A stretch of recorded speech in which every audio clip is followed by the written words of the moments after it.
Making my way through the darkness, a million eyes on me. I don't care, I don't care. Making my way through the spilling, sticking it out just to see. I don't care, I don't care. The moment's come now, so take it. To fight for what I believe, 'cause I can, yeah I can.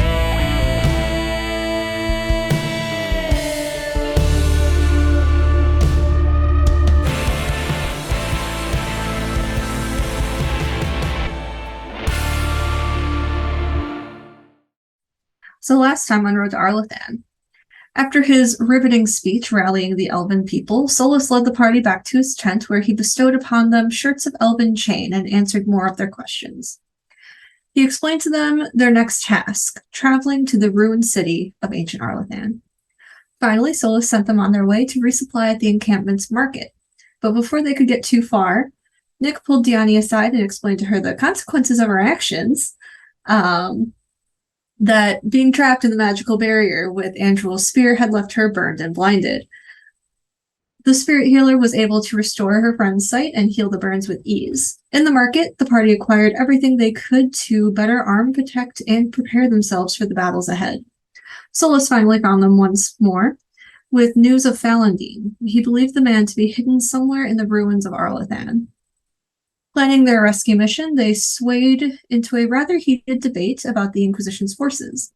They came to the agreement that the commander and his forces should join with the keeper of Clan Llewellyn and as a show of goodwill. However, when she became the topic of conversation, the Inquisitor herself arrived, knocking Solas to the ground. The fate of the Inquisition was hers to decide.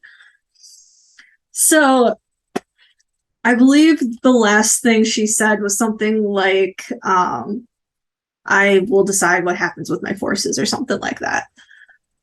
Yeah. Which I think Lila would have been like, felt like she was being like chastised and would have felt terrible if she wasn't so freaking happy to see Solas on his ass.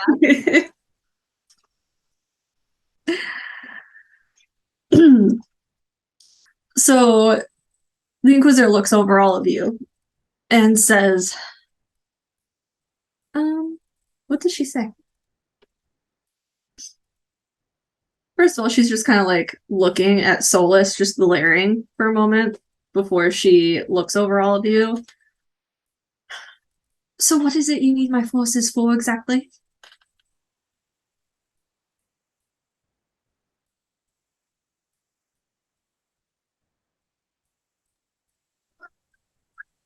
Everyone just like staring, like, who's gonna talk to her? And she's like, well, I guess I'm the one who's talked to her the most in my life. So she just looks around like, okay, I guess it's me. Steps forward. Well, this one has told us that this seems to be the final confrontation, hopefully. And one of the few people we found that we can trust among the Elven gods, Falandine, are all in the ruined city of Arlathan.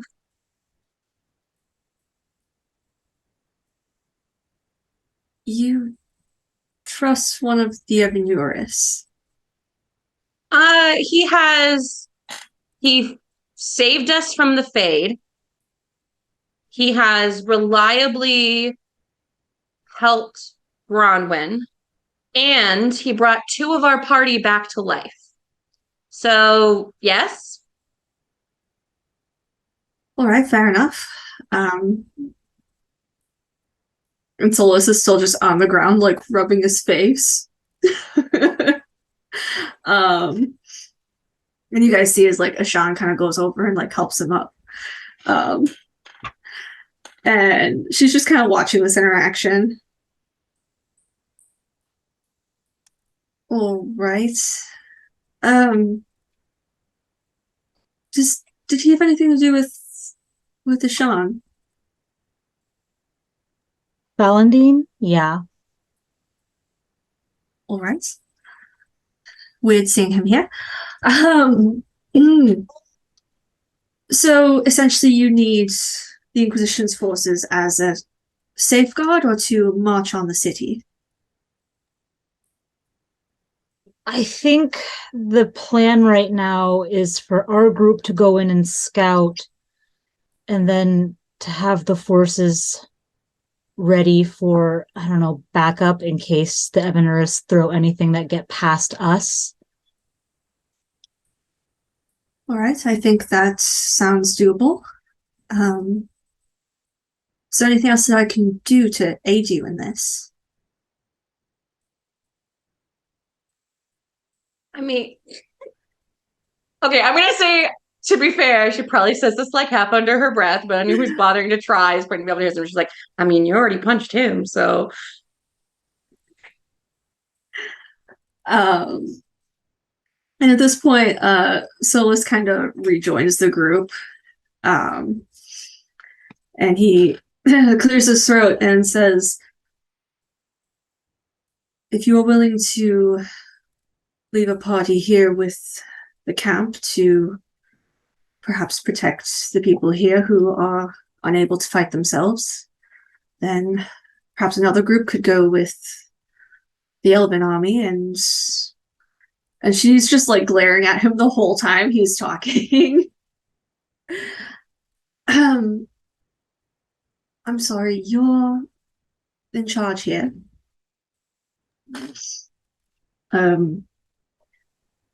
Lachlan leans over and is like, annoying, isn't it?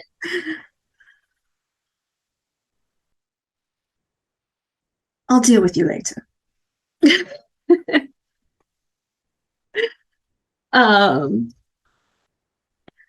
Whatever you and your party decide you need, I am more than willing to give it. You've been a great help to the Inquisition. And, well, this threat is to all of Thetis, not just the elves. So.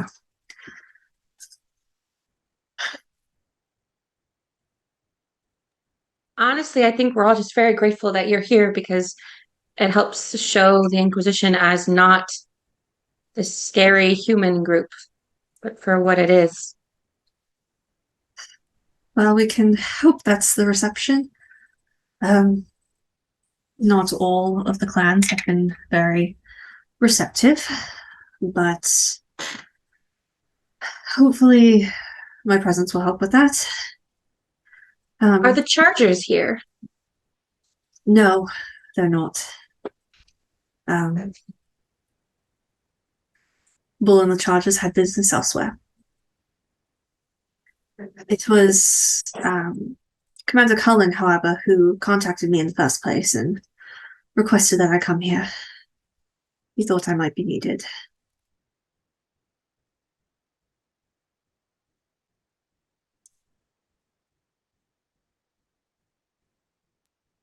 Well, I think we would need to pick. I think it does make sense to leave a group here. I think it also is important that that group is mostly, or at least partially elves. I agree. So that people feel safe, given that it's going to be the most vulnerable people who are left here. Yes, I've chosen a handful of people that I think will be good to stay with the camp. Yeah.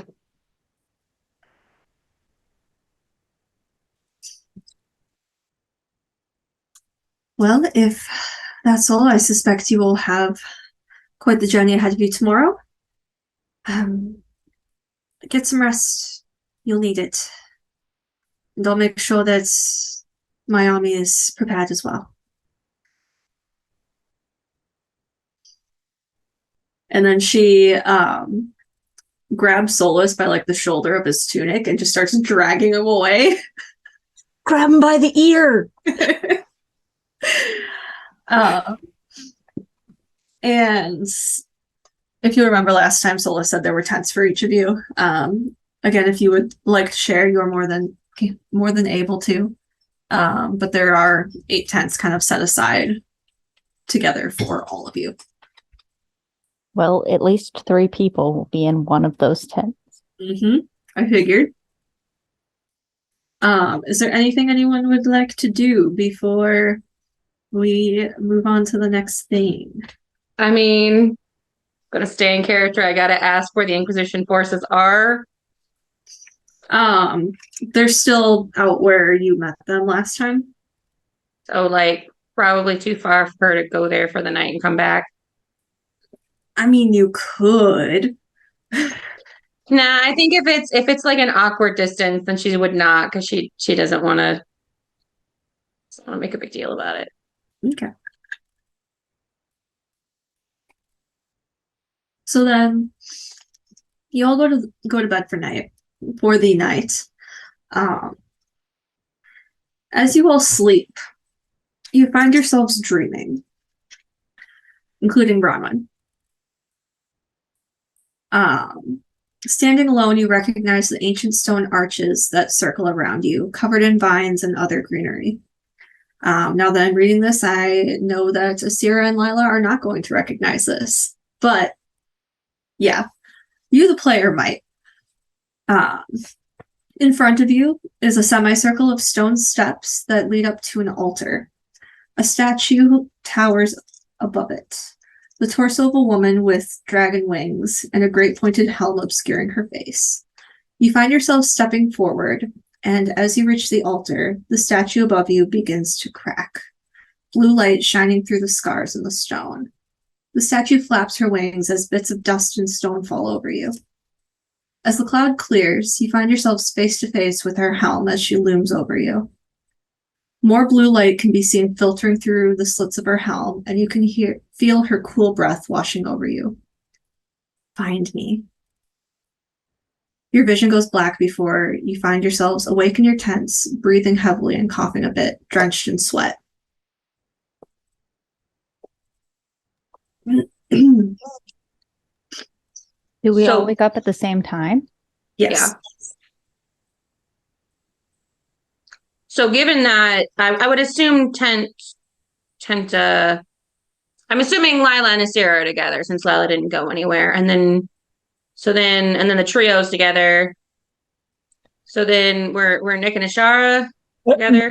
Ashara's with Ashawn. Yeah, she is. Nick's by herself, I guess. Well, no, I actually, if Lila had seen Nick going by herself, she would have been like, "You can join us if you'd like." No, I'm okay. Are you sure? Yeah. I don't want to cramp the vibes of a girl night. I'm used to sleeping by myself anyway. I'm a bit of a flailer. I mean, she kind of looks around at herself and glances at Asira walking in the tent. Is like, I think we'll both be fine, even if you do flail on us. It's fine. It's fine. It's fine. I have something to do anyway. Okay. All right. I'll see you in the morning. So then I guess with that RP thrown in there, so it's just Asira and Lila. Yeah, she's gonna wake up and probably I think the two of them waking up at the same time loudly and in sweat drenched, probably both gonna hear each other. So turn to her and saying, Did you just have a dream? Yes, I did.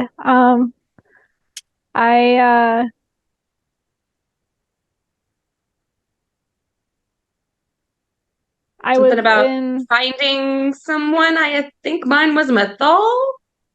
yes. Some kind of creature with wings and a helm. See, from what I understand, that's Mathal, but I thought the whole point was that she was dead. Yeah, that's what I thought too, but apparently not. I guess these ones don't seem to really die. But I don't know what we're looking for. I vote we go. Is it the middle of the night? Callie, is it the middle of the night or is it now morning? It's like as the sun is rising. Yeah. Like they're both looking at each other like, she's like, I would vote we both try to get a little more sleep, and maybe the others have more of an idea of what the heck that was about. Because I would assume if we had it, they all had it. Yeah, I think that's a good plan. She like nods and just like snoring. So what's happening in the trio tent? Definitely just the moment of like waking up and finding his partners and just kind of like confirming that we all had the same dream as well. I assume you saw that. Yeah. Big scary dragon lady. Yeah. Different than any other dream I've had before.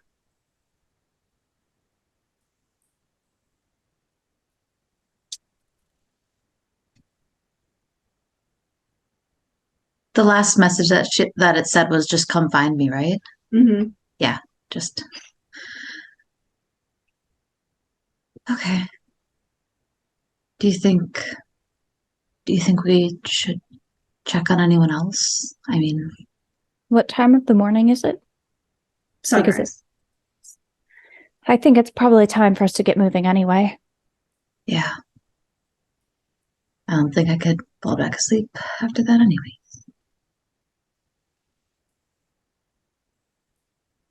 Well, let's I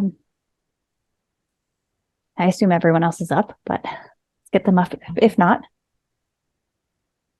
Yeah. Lyle, wake up! I'll rise and put armor and stuff back on and then start packing things up. Ashara, what do you do when you wake up next to Ashan, who's passed the fuck out? I was about to say he didn't have Next to a Sean. Yeah, she slept in the same tent with Ashan. I'm assuming he didn't have the dream, just her. He did not have the dream, no. He kind of like he feels you move when you wake up. Yeah, she would have. She definitely would have like started awake, probably like flailed out and maybe hit him. What the fuck, Ashara? My face. Sorry. And then she's just gonna kind of like rub her face a little bit and just flop back down and be like, I'm so sick of this shit. What now? So tired of this god bullshit. I think I had a dream about Mythal, and she was telling us to come find her. I thought Elendine said she was dead. Yeah, well, some of us were dead and then we weren't, so why the fuck not? She's been dead for a long time. I'm tired to think about this. He just sort of looks at him and like gives him that look of, I could just kill you right now, but I won't because I love you. And she's just buttering herself, another day, another god, and she starts to get up because she's not going to bother going to sleep.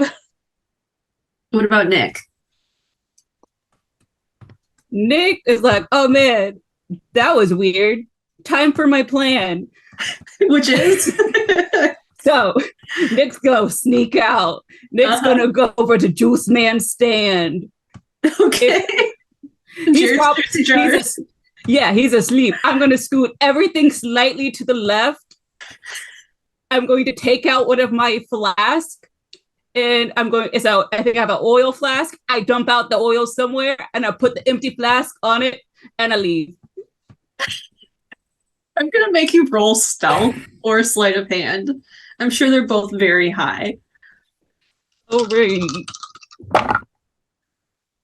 So that is going to be a 31. Oh, yeah. Yeah, you get away with that real easily. And as you're like walking back from the camp, you pass by like one of the like camp guards. And they just kind of like give you a look and then nod and then continue on their way. Ew. Were they hot? Of course. Hell yeah.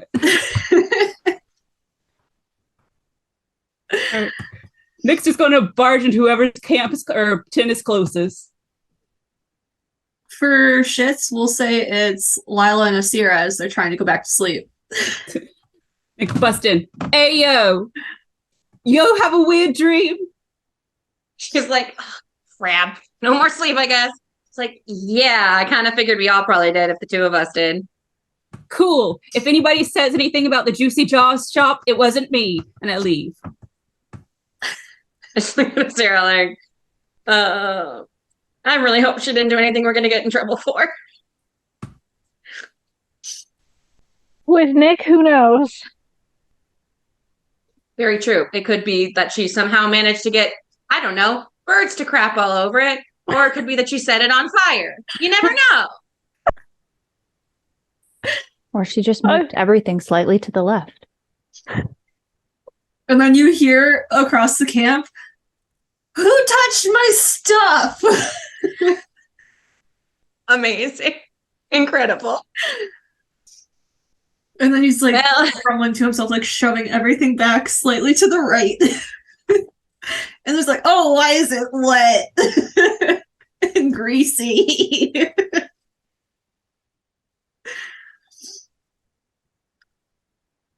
Okay. So you all kind of reconvene, ready for your travels. Do you want to have a group conversation before we head out? You're muted. Who's muted? Who's trying to talk? I don't know. Droop was Right. and saying something. I was simply saying group salad. Yummy, yummy. Did you guys hear that? It sounded like one of the vendors yelling. No. Lila's just like chuckling. You don't think that there's any trouble, do you? No. With me around, you know that's impossible. He just gives you a look. Insight I check. give him a wink. Insight check. Come on. Oh, I got a 12. I don't know what's happening.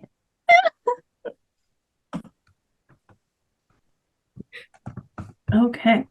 So you guys have a breakfast together and then leave the encampment. I think Lila would actually bring it up if you're talking about a group conversation about the dream. Go Because I think it. once everyone's kind of there, yeah, she kind You of can just also turned do over. it when you're traveling too. It doesn't Ooh. matter. But does anyone want to inform, like, the Inquisitor or the Keepers that Mythal may be involved now? No. Well, yeah, I figured that would come up in the conversation. No, So really. I think Lila would just kind of turn to them once they were all together and be like, so I'm guessing we all had the same dream. Are Assyria and I correct in remembering that that would be Mythal that we saw? Mm-hmm. And isn't Mythal supposed to be dead? Mm-hmm. Okay, we remember correctly. That's great. We're learning. Any ideas what that was about? No, but it's concerning. I know there was stuff with, look, anything with Morrigan. I'm gonna say this, assuming that I understand which path everything got taken. I'm assuming Morrigan was in our Inquisition, and Yeah. anyways, so I know there was some things with Morrigan and the Inquisitor, but anything that involves Morrigan, the details don't really get passed along very well. I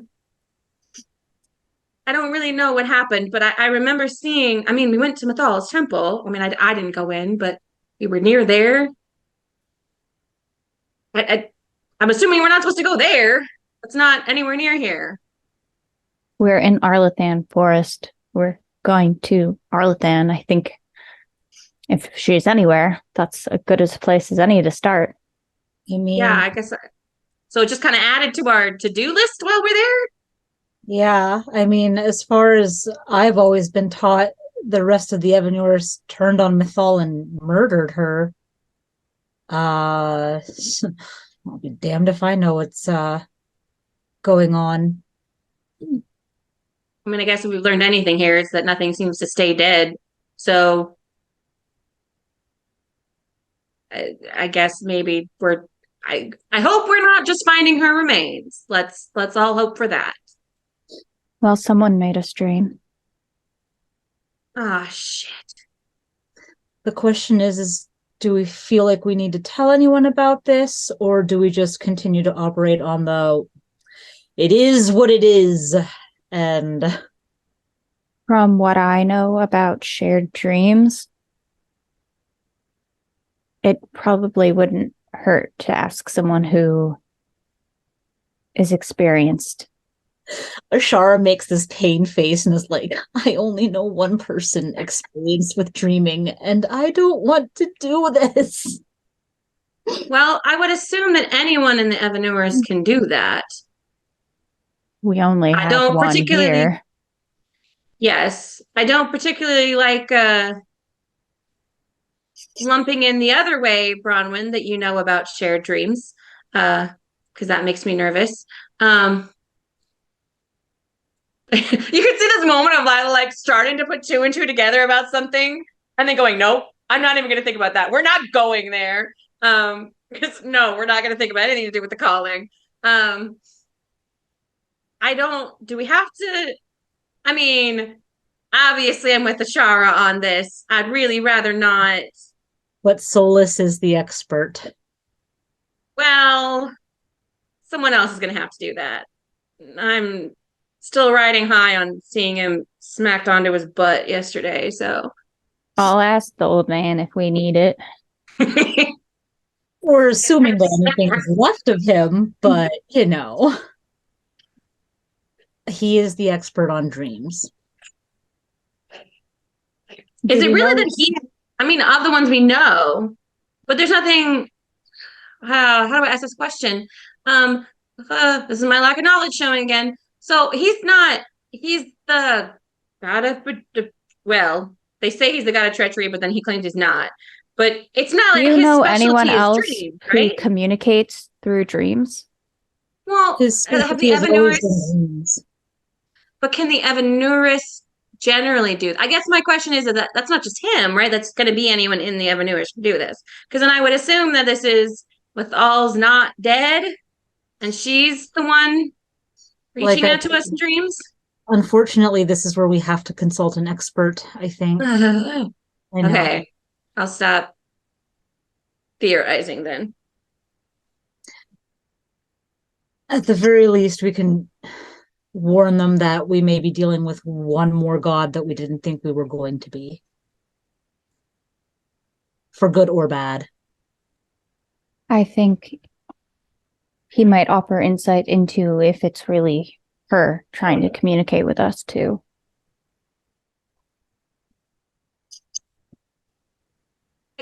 I guess I know you're gonna have to, but I if I can at least ask for a little more background here, because this isn't one we've had to talk about, so I don't know much about Mathal. My general about this, I feel like I have a generally positive view from what I've been told, but I know almost nothing.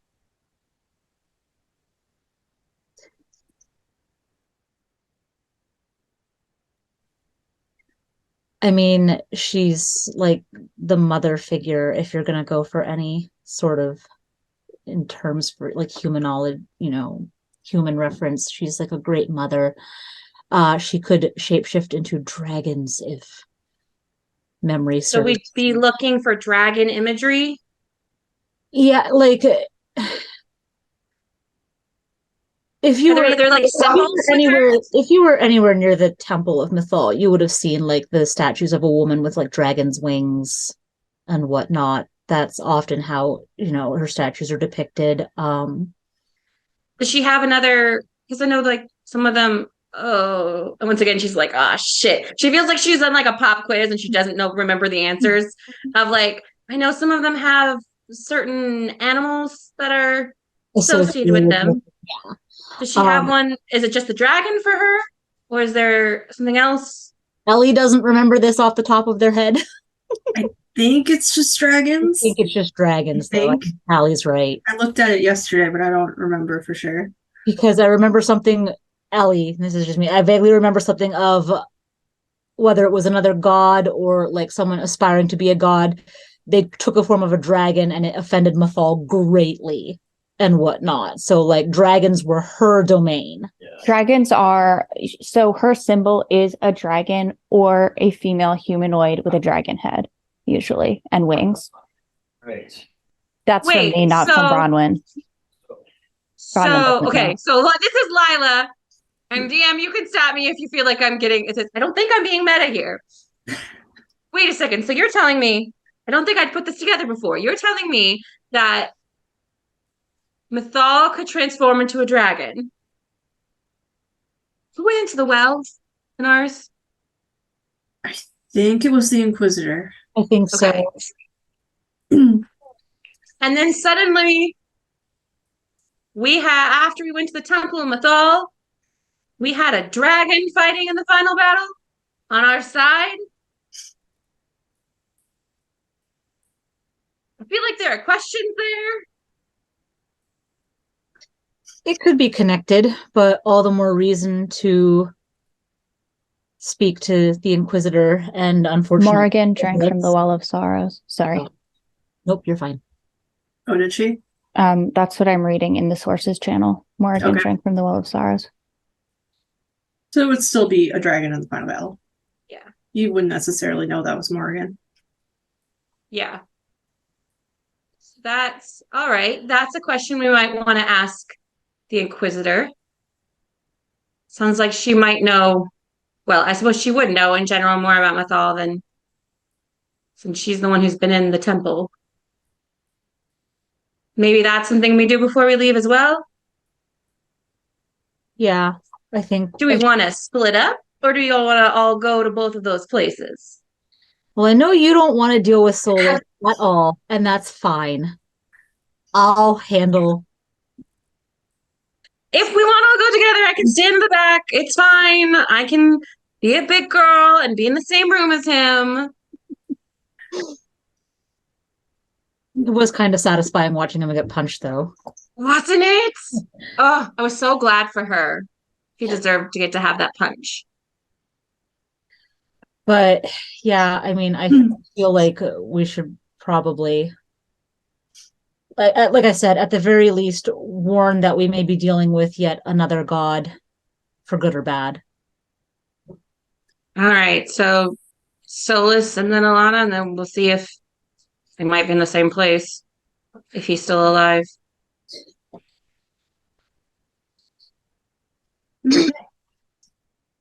So you all leave your little fire where you were eating breakfast and head towards Solas's tent. From outside, you can hear there are two people arguing inside the tent. You can't really make out exactly what they're saying, but it's a pretty heated argument.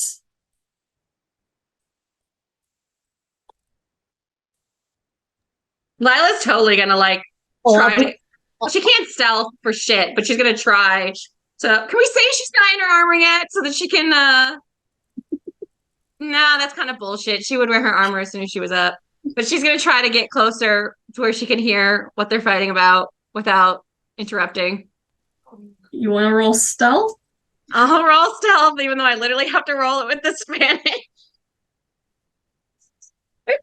I will also say that Diani would probably be able to convey what a dreamer is and explain why Solas is a dreamer and why he would know more about dreams and that domain than. Oh, wait, I'm sorry. That's a Katie doesn't know something thing. So Solas is officially like a dreamer, like that one kid in Dragon Age 2? Yes, Solas is a dreamer. He's a dream walker. And that's specific to him of the Avnuris. Sorry about the shaking. That's my dogs. I will have to double check about. I know that in Elvenon, more elves were dreamers than in current day.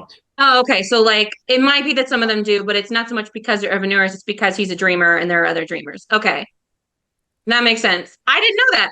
I've learned something today. Yay, more Dragon Age lore. Okay, I did roll stealth, and my lore of the two was a 13. It's not that terrible, actually. Not terrible. You are like being kind of sneaky. You're at the front of the group, and you're listening in, and you can hear that Alana is just tearing into him. However, you trip on a rock and you fall right into the tent. Like through the flaps of the tent, you just fall. Hi. She doesn't do that. She doesn't have that. She doesn't have the peace of mind to do that. She's gonna be like, and just like slowly stand up and like deliberately not looking at Solas. The only one she can even remotely look at is the Inquisitor. She's still embarrassed in front of the Inquisitor, but like she's gotten knocked into the dirt in front of the Inquisitor before, I'm sure. Lady Trevelyan, how can I help you? She meta. She suppresses the urge to go. You can keep yelling at him. And he like turns to like say something to her, and she just elbows him in the gut. Amazing. She kind of like stands up and like awkwardly, very, very awkwardly dusts herself off and like holds open the flap so that everyone else can like come in or at least be seen, so that it's not just like she walked up and was being a weirdo by herself. So yeah, Ashara will walk right in behind her. Well, we had some news and some questions for both of you, so I suppose it's convenient that you're both here. I suppose it is. What can we help you with? Well, we all had the whole party had a dream last night. The same dream. Yes. Well, I'm on this side of the list. It was Paul. The statue, she's kind of like struggling to explain this very well. The statue of Mathal, like the ones you've seen, seemed to not quite, but some sort of come to life, crack, break, and then speak to us, and simply ask us to find her, which we all found obviously a little strange, given that she's supposed to be dead. But then we did also, in me receiving more information about Mathal from those who are much more knowledgeable than me in the party, I did realize that led me to some questions for you, Inquisitor, that I hope you don't find impertinent. Trying to understand, I guess, some more about what happened with Morgan and Mathal's temple and you, because we had a dragon, and Mathal can change into a dragon, and I was wondering if those were related. Well, I suppose they would be. What do you want to know about what happened? She's gonna glance around the group like, I suppose just trying to understand what we're supposed to be looking for and if Mathal is alive. Mathal is very much dead, I can assure you. Is that Solas talking? Yes. Insight check. You gotta look at which side she's on. That's how you tell. Insight check. You want do it. Yeah, she's gonna plus anything that comes out of his mouth. Wait, shit, what's my insight? I'm not even gonna roll insight because I feel like Lila just assumes that he's wrong or lying or both. So she doesn't know the truth. 21. She don't trust nurse anymore. He's telling the truth, but he hasn't like said everything yet either. So there's information there that has not been revealed, but that statement was true. Okay.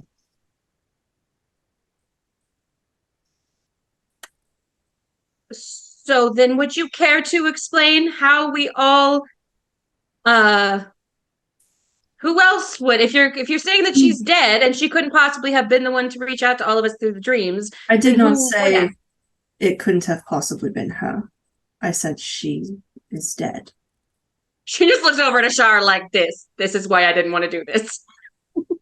Her physical form died with ancient Elvhen. But her spirit lived on for a time, and she would visit people in their dreams.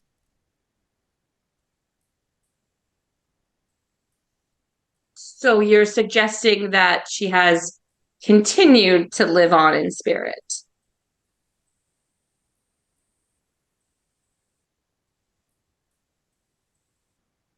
I am as much confused as you are, because to my Drinks the face like he admitted it? Shocking. To my knowledge, her spiritual form is no longer.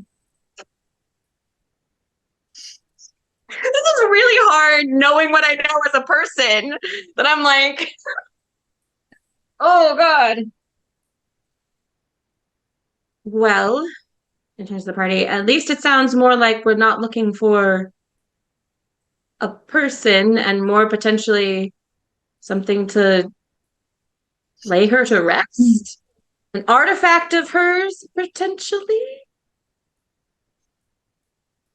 What is it she said to you, exactly? Find me.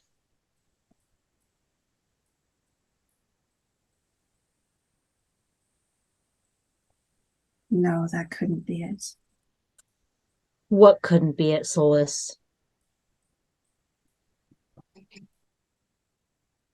Each of the Evanuris has a temple built to them. You've been to Mythals. You've also been to Dirthmans. Elganon's is in Arlathan. He was her husband. Perhaps there is something there that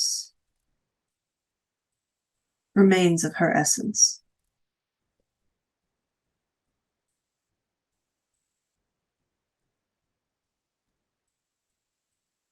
I find it strange that she only said, find me. I would have thought she didn't say, find me and release me, or find me and, find me and bring me back. Just find me. If she's a spirit, that might be all we could do. Well, having spoken to those who were in the Fade after everything happened with the Wardens, there is, I mean, they were in the Fade, so obviously it's a little bit different, but there's an element of doing something to help them be done, be settled. But it just seems strange that she would just say, find me, then. Spirits usually are quite willing to communicate what they want from you. If we can find Valentin, I think he can help answer some of these questions. That is very true.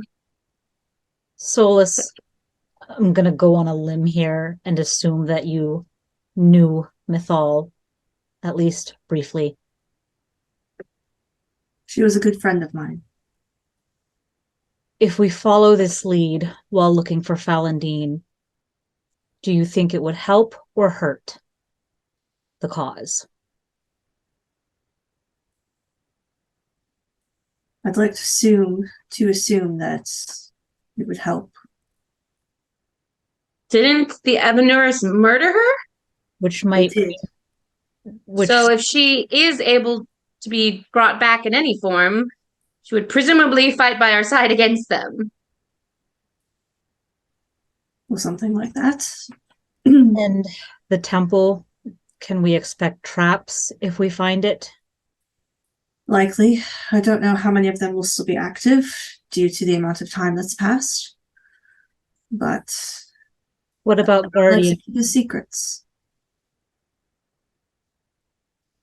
What about guardians like there were at the Temple of Mythal? I don't want to fight them. As far as I know, there are no elves in ancient Arlathan at the moment. All right. Did you know beforehand that there were elves in the Temple of Mythal? I did not.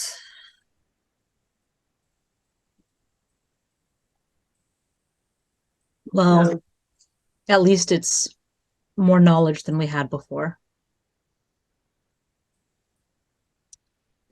We'll and she'll kind of glance at Alana and just be like, we'll be on our way shortly. Good. Keep us updated. I'll have some scouts follow behind you. You know how to contact us. Mm-hmm. Will do. And she'll start like ushering everyone else out of the tent. That way Alana can continue to eviscerate. This is, I don't know if this is more of a mechanics question, but a physical thing, how to put this? A physical thing that she's trying to hand off, you couldn't send by, she wouldn't have a way to send anything but by handing it to someone if she had a physical thing to give, right? Unless it's little. Could send a bird. Yeah. She's gonna very quickly before she leaves, just assuming that Alana's gonna see Cullen before she does. Just kind of palm her the note and the wrapped sword hilt and say, "Can you please give this to Cullen for me?" And she just kind of like smirks at her. She's gonna like looks a little shy back. I'm just thank you. Make sure it gets to him. I hope you're well until I see you again. And she'll head out with the rest. I look at Solas and I just say, if you hear from Falandine, let us know.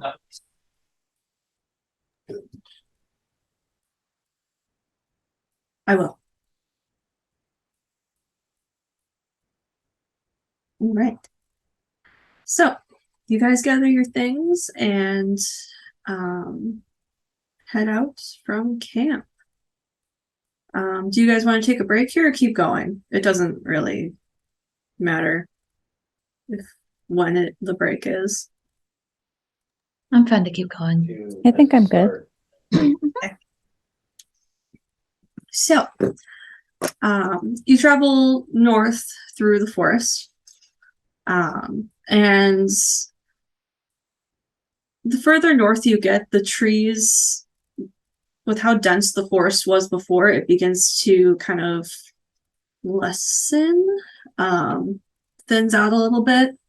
And as you just keep continuing, it just keeps getting thinner and thinner, and you start noticing these large stone bricks that are kind of just scattered about. A lot of them are crumbling, just little pieces, but some of them are still mostly intact, just slightly eroded. And as you get closer, above the trees, you can just make out the peaks of the ruins. These great stone towers that come up to sharp points. Continuing forward into this clearing, you tread across cracked and overgrown flagstones, stepping over fallen and shattered pillars, pushing aside vines and briars, and you see the ruined city before you. When you're nearly at the edge of the city, the sound of creatures crashing through the underbrush comes from behind you. You turn around and see something moving through the forest towards the clearing around the ancient city. Then suddenly the earth shudders and gapes open beneath your feet, and you're falling amid the roar of collapsing masonry. Dust fills the air. Not a good enough reason to use the word gape. I didn't write that word. Dust fills the air, and the sunlight disappears as the darkness swallows you. Diani, I'm blind again. What the fuck? How far down did we fall? That's a good question. How far down did you fall?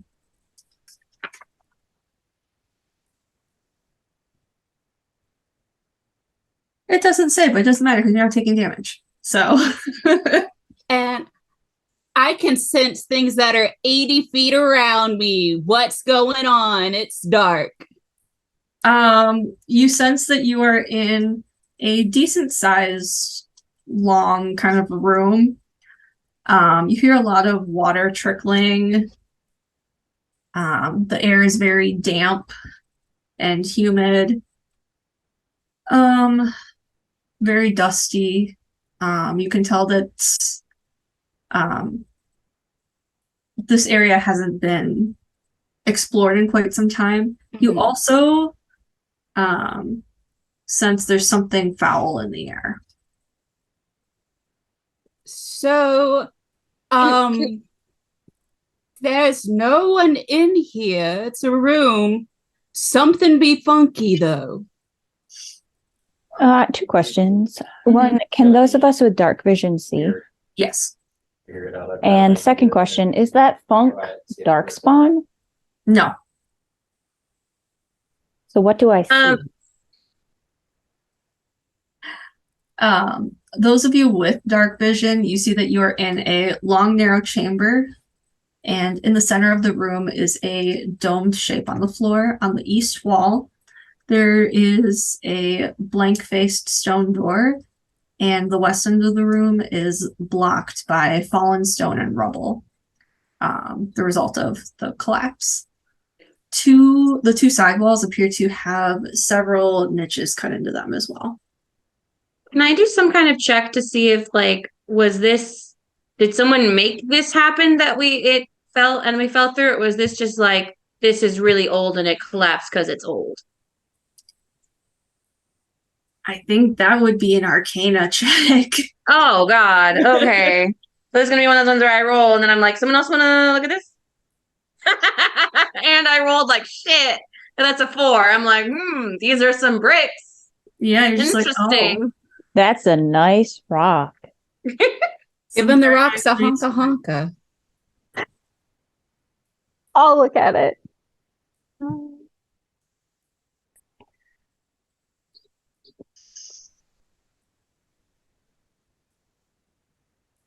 19. So you get the sense that there wasn't anything magical about you falling, at least as far as you are capable of sensing. It's a lot of, like, the whole place was crumbling. It makes sense that there would be sinkholes all over. For the sake of the people that aren't capable of seeing in the dark, Ashara is going to light a torch. Also because it's fucking dark and I don't like this.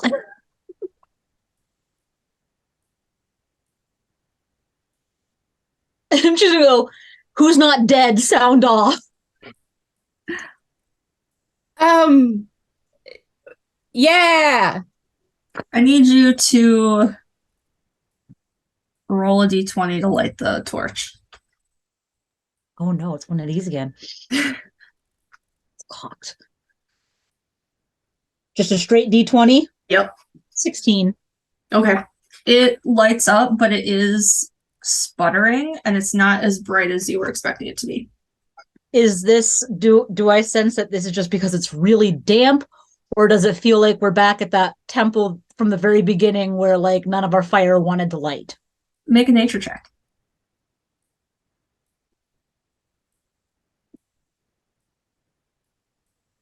11. You can guess that it is similar to that. She's just gonna, like, start cursing in Elvhen under her breath, like, just this motherfucking bullshit again. I'm okay, and I'm like, I search and I find Clay and Diani. Diani, can you light a Veilfire? Doesn't she have dancing lights? I think so. We'll have her cast that. So there are now dancing lights, light orbs floating around you. All right, now describe there's a dome shape in the center, Mm-hmm. and then the east side of the room Has the door. is the door, and the door is just blank. There's nothing on it. Mm-hmm. And then the west side is blocked by rubble. Mm-hmm. And then what? The north and the south side have niches, like little. Mm-hmm. There's 3 on each side you can see now. I want to investigate, we'll say the north side of the wall. I just want to see if there's anything in them, like statues, graves, whatever. In the niches. Uh-huh. Let me see. So they are about 5 feet wide and 3 feet off the floor. Each of them contains a diorama depicting some aspect of everyday life in ancient Arlathan. There are 6-inch tall elven figures in all of the displays, and they appear to be carved out of stone and are realistically painted. And just in the 3 that you are looking at, you notice that the same 9 figures are in each of them, and they all look vaguely familiar to you. Is one of them Fallon D? Yes. The Can I 9 take him? figures- Can I take him? Like to try? Before she does that, I just Uh-huh. want to ask a question real quick. This is partially Ellie, partially for Ashara, but Mhm. so you're saying that it's like daily, like the diorama is like daily life of Arlathan, but then there's the 9 figures. Are the 9 figures the god, or the Eveners? Are there like is what they depicted as? Are they like larger, like the way like Egyptian gods were depicted as being larger in hieroglyphics, or is it just they're among the people? They're just kind of among the people. You said they're realistically painted. Are the people, do they have Valisline on them? In some of the niches. Would you like to more closely examine some? Yes, I would. And then Bronwyn can attempt to. You said you're on the north wall? Yes. Okay. So we'll start with the first one that you come across. Oh, I didn't number it the same. It's fine. I think that's one. So the first one you come across depicts a lush green park with blue glass spires towering on either side. And as you get closer, you take a step and feel the stones sink. And click. And as you're like waiting for something to happen, you notice that the carved figures begin walking through this park. And they're being accompanied by these brightly glowing orbs of various colors. Oh, Plays Newman on over there. I want to see the moving figures.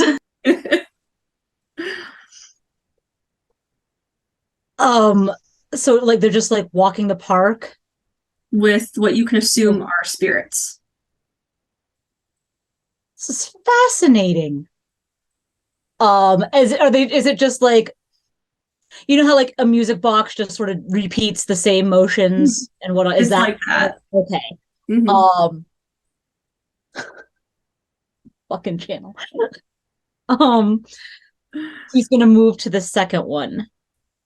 So the base of the second one seems to shake as you step on the plate.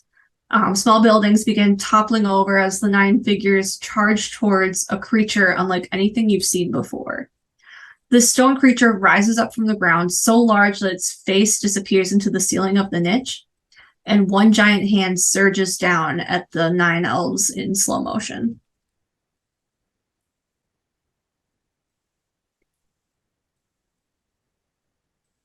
Okay, and then the third. What the fuck? The third, amid the rubble of the ruined city, the third shows a large heap of stone with cracks of blue light filtering through it. One of the elven figures stands on top of it, her arms outstretched and her robes billowing up behind her, almost looking like the wings of a dragon. The blue light seeps into the earth of the diorama, causing flowers and other plants to grow in its wake.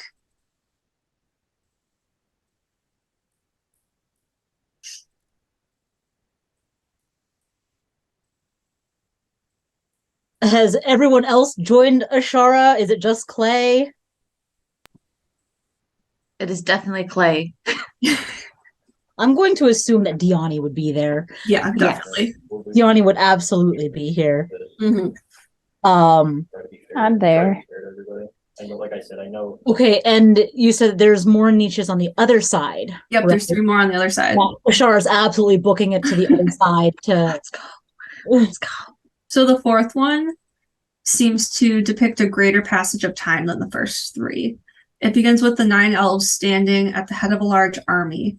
The scene fades after a moment, showing the 9 in a large library, each of them teaching other elves different trades.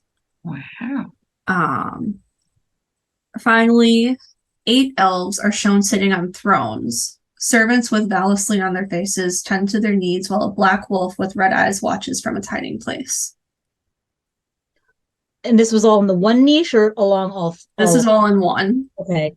So they were teaching them the trades, and then there were 11 on a throne, or on thrones? 8 of them. Okay, that's 8. I don't know where I got 11 from.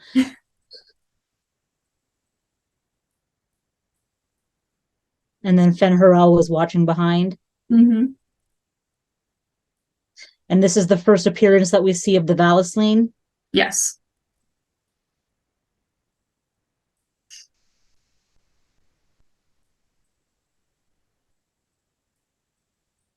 Okay, and then the 5th.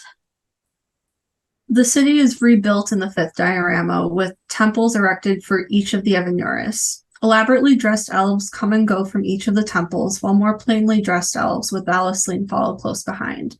This is clearly just a depiction of everyday life after the Evenuris rose to godhood. It shows shops and people milling about the streets, slaves being publicly punished, children playing, and such. Okay.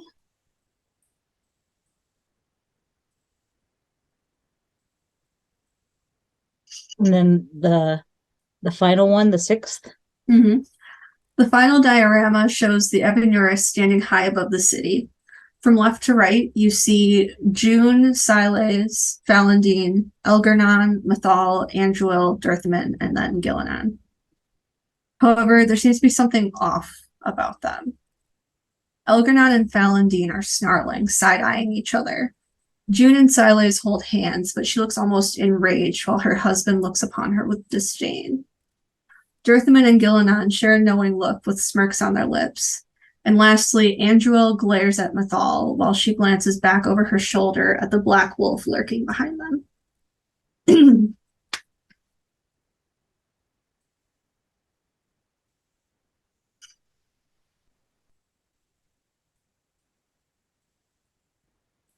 Ah. And there's no other niches, like the story just ends. There's no other niches in the wall. There are other things in the room to explore. Nick's at the dome. Surprised she's not at the door. Listen. So the shape in the center of the chamber appears to be a small alcove protected by a half dome, with the open end facing towards the door in the wall. This alcove is set in a recessed, shallow tiled well that is 1 foot deep and 10 feet wide. And the alcove itself is 4 feet high, and the recess contains some sort of display. Nick looking in. So the display appears to be another diorama depicting a hunting party of elven warriors dressed in garments made of furs and hides. Some have pulled down a Bronto, another group is cleaning a ram, and others have cornered a great bear with their spears. A scout watches the bear from an outcropping above, and he holds a metal staff with a loop in its end, almost like a shepherd's hook. Okay. Nick leaves.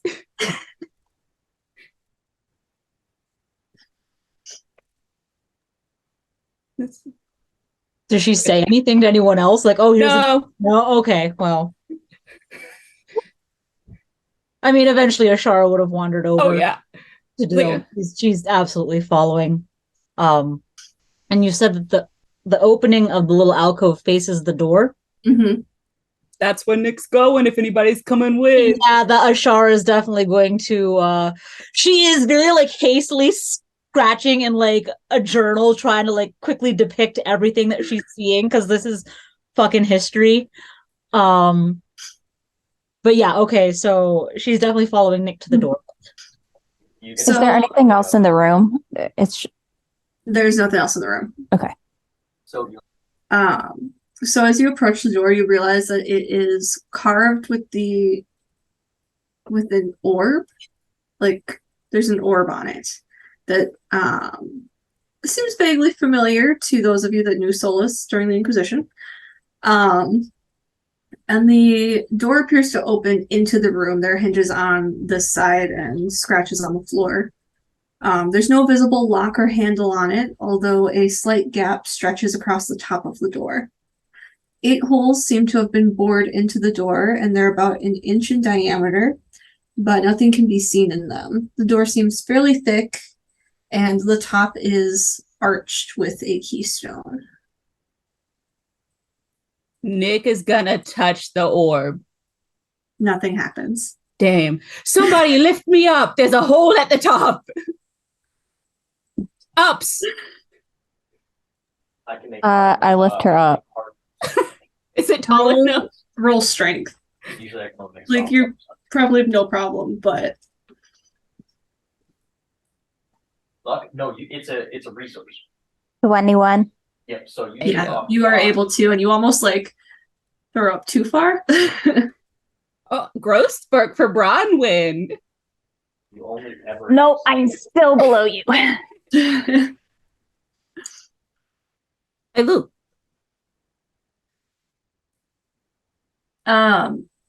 Through the keyhole, you just see another dark room. Can I sense anything? If I close my eyes real tight. I'm gonna have you roll perception. Okay. Oh. That would be a 27. So you can sense that there is a trap in that room, that is activated by a pressure plate. Okay. It's dark. Do you see anything? No, it's dark. Okay. But okay, don't freak out if I say this, but what if I said I sense something? Like, these are the kind like dark spawn? No. Like, what if I said, like, since I've been blind, I've got like my extra senses. Like, I can smell real good and I can like sense things pretty well if I just close my eyes.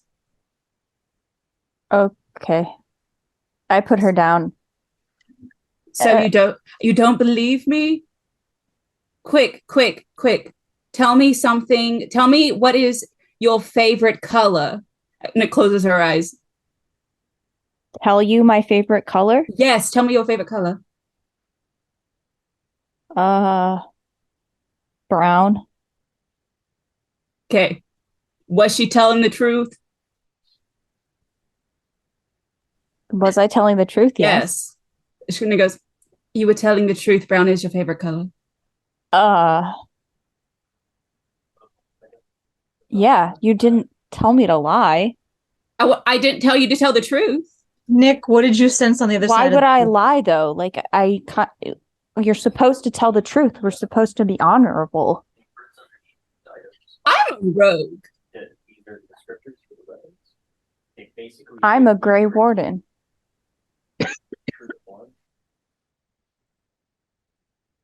So true. So true, bestie. But yeah, there's like a trap or something. But like Place head jerks up. Oh, well, yeah, I would believe you if you told me that you sensed a trap. Oh, would you? Because I'm a rogue. Yeah. Fair. It's like a pressure plate or something. Callie, quick Can I question. open the door if I just like turn the handle? There's no handle. There's no handle. Oh, The orb on the door, is it just a depiction of an orb, or does it look there's like a recess? It's a depiction. Okay. Can somebody just hit it really hard?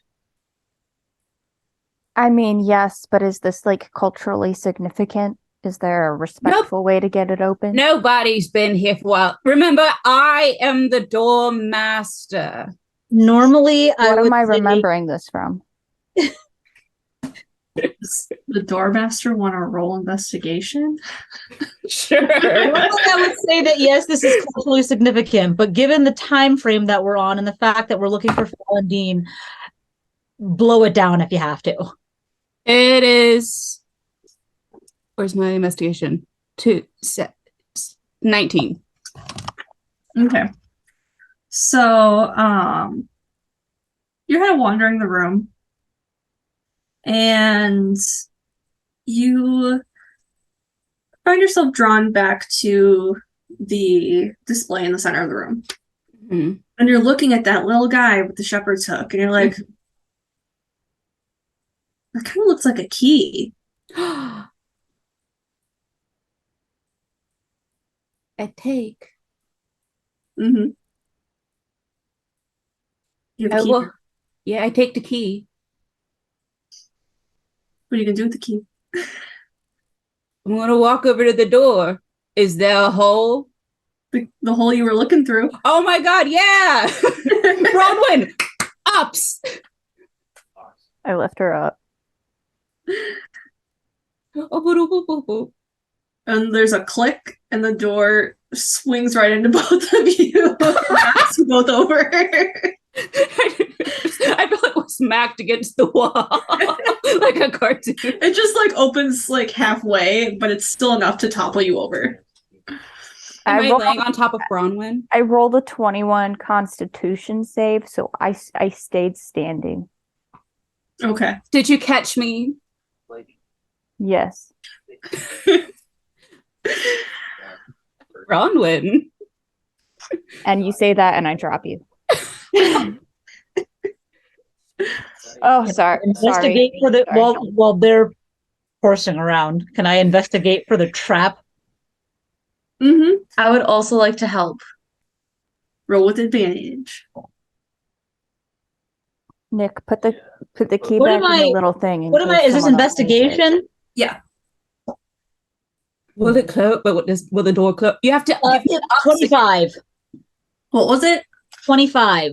Hell yeah. You are able to like zone in on it. So you know that it takes up the entire like middle section of the room. It goes to the walls. You'll have to disable it. I inform the party of that, and then she'll look at Clay and be like, I would like. "You're the expert." I pull out my tinker tools. All right. Make a sleight of hand check. Dexterity check. Fuck around and find out. Okay, Just a dexterity check. You said, sorry, sleight of hand or dex? Dex. Dex? Mm-hmm. Just a flat dex? Yeah. Okay. You can probably add your proficiency modifier, but I don't need to. So it's fucking 3. Hello. 21. I can't count. so you're tinkering away and you hear a pop, and you go to like kind of gently push down to see if it'll move at all, and it doesn't move. The pressure plate doesn't move at all. So you cleared the trap. Okay.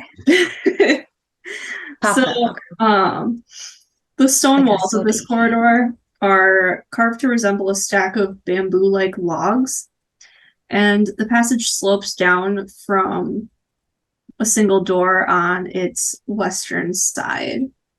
And it's been crafted to represent a stylized cavern entrance. It leads to double doors of beaten bronze, worked to resemble an ancient forest. So coming through the stone door the single door, it leads down, sloping to the double doors. And there's like nothing else in this room. There's nothing else in the room. Can I see what the trap would have been? No. No, You disabled it. I disabled it. I want to. Ashar's going to cautiously cross the room down to the doors because there was one trap. There's going to be more. And without touching it, she wants to like examine the door. Yeah, there's nothing special about the door. It's got 2 handles on them. There's a handle on each one. She will cautiously try one of the handles. It pulls open easily with a loud creak because it's an old door.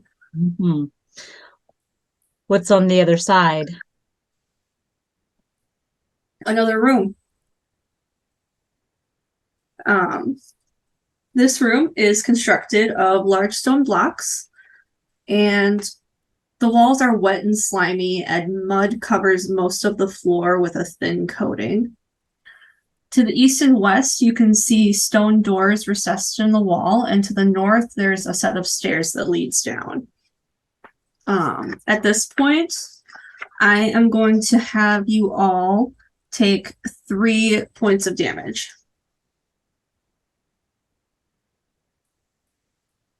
Okay. Do we feel the damage happen, or does You it just feel happen? a little sluggish, Okay. and the air just feels very thick. What kind of damage is this? Do you want to roll? What do you have to roll for this? Survival? Do you want to make a nature check? I will. Okay, make another nature check. 16. Okay. You're better than I did. I have an 8. So Ashara is still just like, yeah, it must be the dampness and humidity. And Bronwyn, you realize that this entire area is filled with poisonous gas. Hey, I got resistance to poison. And now Does that mean you take half damage? Half damage. So take 2 points of damage instead of 3.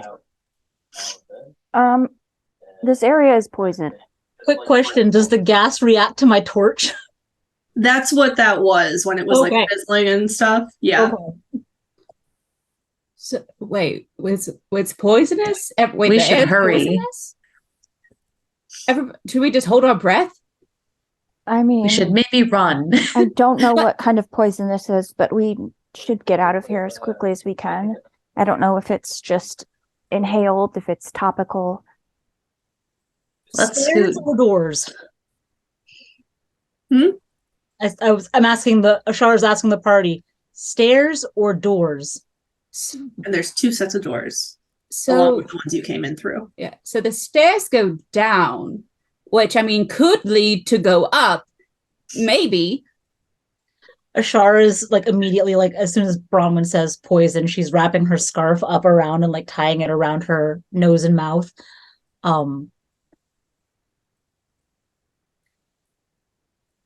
And I think Lila just shrugs and starts heading for one of the sets of doors.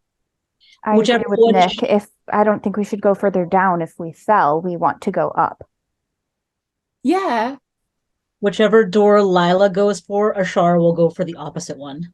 Nick wants to look down the stairs after they do their stuff. So Nick, from the landing of these stairs, you can see that it's filled with mud and silt that blocks the door there. And you can tell that the door is meant to open inward towards you, And there is a large grip to pull on, but there's so much stuff in front of it that you're not going to be able to get up to it. What if I dig? You want to dig. Nick's just digging as they're doing that. Where is it? As this is happening, Dig a Tunnel from Lion King 1.5 is just playing in Nick's head. Yes, as it should. Make a deck save.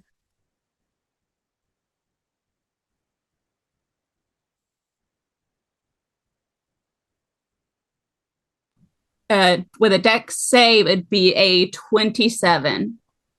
Okay. So as you're digging, more and more just falls on you, and you end up taking 3 points of damage. Sick. So, Lila and Ashara, which doors are you going to? Right or left? She take the left, I guess. Well, I'll take right. Okay. So the left door.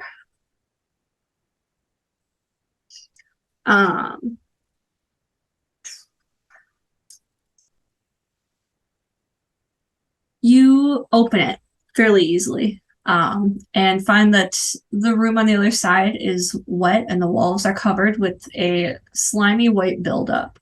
There's about 1.5 inches of water and mud blanketing the floor. Many overturned pedestals and pieces of statuary lie on the floor, partially buried in the mud, and opposite the entrance to this room is another door. Only one pedestal remains standing in the northeast corner, and on it sits a small metallic orb with many grooves carved into it. Overhead in the shadow-draped ceiling are inlaid colored tiles depicting a starry sky and forming strange patterns in the areas above the pedestals.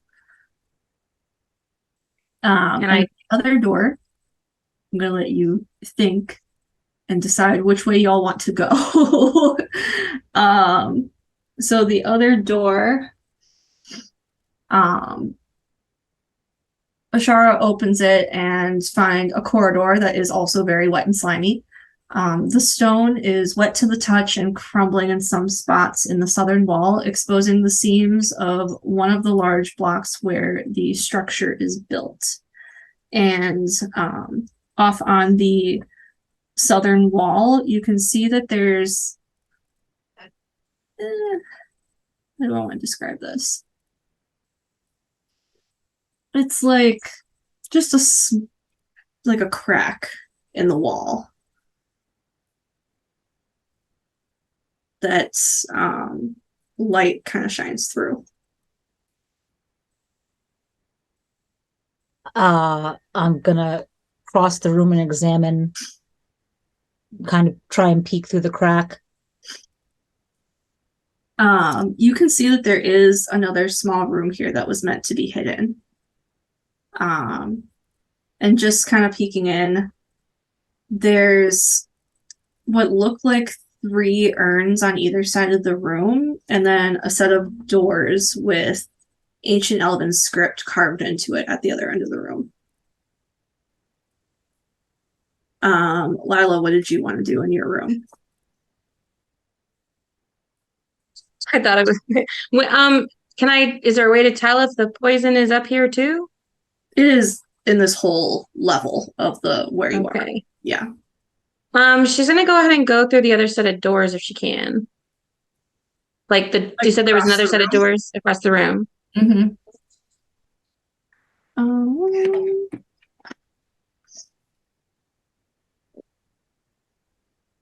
So that's the one on here. Oh, there it is. Yeah, you can just open the door.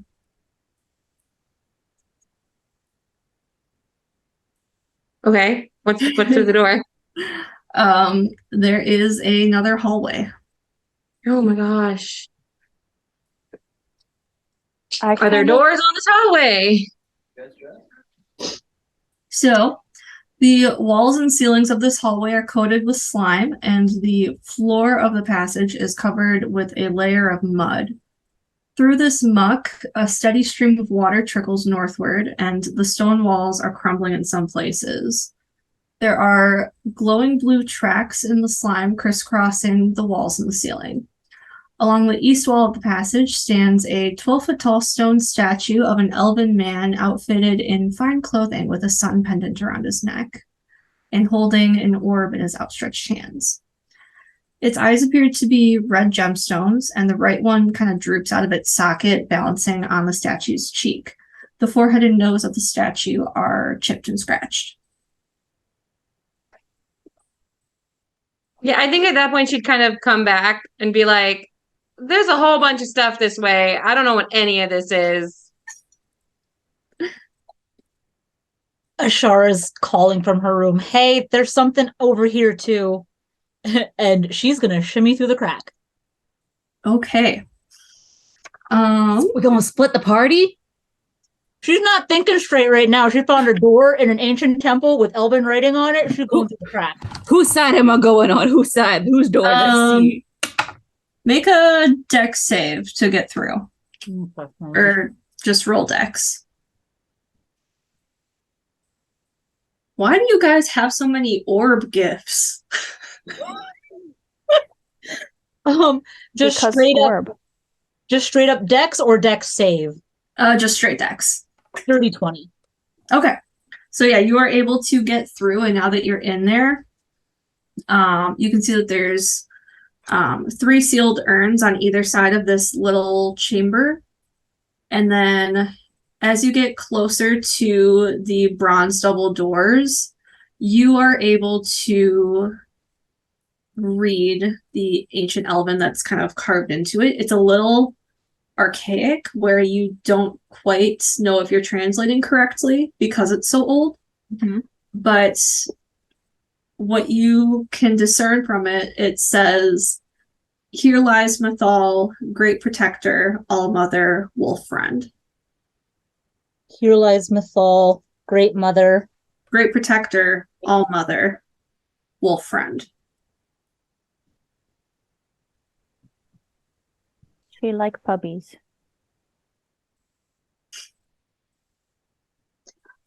Ashara is going to assume that wolf friend means that she was friends of Solas, considering what Solas told her before they left. Mm-hmm. She's going to examine the urns. Yeah, looking at them, you find that they are filled with oil. They're oil urns.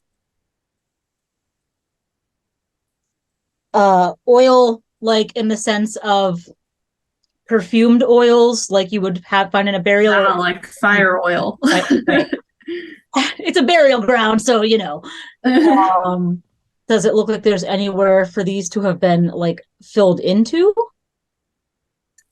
What do you mean? Like if there's urns for oil, is there somewhere for the oil to be poured into, like a brazier or something? Nope. They're just sealed urns. She is going to go back to the door and try the door. She has no idea if anyone else has tried to follow her. She is like completely focused and narrow-minded on just this right in front of her. Make a athletics check. Oh no. Oh, that's not good. Athletics. 5. You are unable to pull on the door. You pull and you kind of hear something sitting on the top of the other side of the door. As it kind of shifts, it sounds kind of like glass against the stone. Like a lock? No. Like something is sitting on top of the ledge of the door. Can I try to, from my side, does it look like I can see, like I would be able to peek through a crack or anything, or look at Make a perception or investigation check. Oh, that's better. 25. So you can see that there is a seam between the doors, and on the other side, there's the glint of glass. Yeah.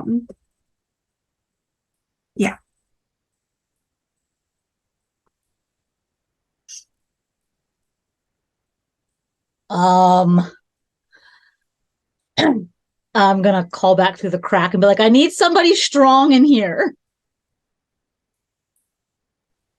I'm coming. Yeah, Lila is gonna immediately head over there because she doesn't know what the heck she's doing where she's at. So Whether you can fit through the crack or not, she's just going to I can fit. I am small. as soon as people That's come through, small. she's going to relay what she saw written on the door about, here lies Methal and whatnot. But I can't open the door. Can I get through the crack? It's not that big of a crack. It's literally like where the door closes. No, but No, in the wall. Oh, through that crack. I forgot about that crack. I was going to say Ashara could get through it, but I can't. Make a dex roll.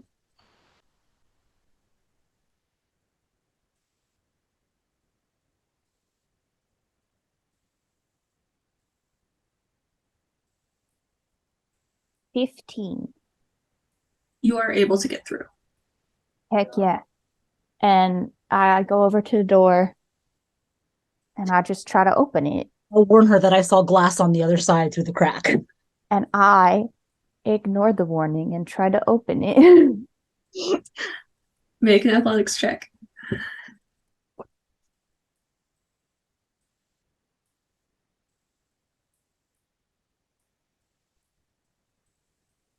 Is Ashara helping me a little bit? Is she assisting? Yeah, she would. She'd be trying. She's desperate to get this door. Did you roll that bad? Did you roll worse? Well, the first time I rolled a 2, and the second time I rolled a 1. On athletics? Yeah, What's your modifier? So I got a 13. Okay. And that's your good roll? That's my good roll. Okay. You are also unable to get the door open. is there any chance that Lila can get through this opening to get to them? Make a Or is dex it just check. Oh God. If everyone wants to just roll a dex check, if you're gonna go in there, just do it. I'd like to come help, but I don't think I'd be much help on the athletics roll is the problem. Nick is a sled. Yeah, the problem is I can't get through the freaking thing because I rolled a 6 for Dex, so I can't get through. I can. You can I roll think with advantage because I assume everyone would be trying to pull you through this crack. God. Here, I'll coat you in this oil. Yeah. Sorry, I got a Nick used 19 all to the get in. oil. I got a 16 that time. Okay, what everyone else get? 20s, upper 20s. 19. Okay, Hills.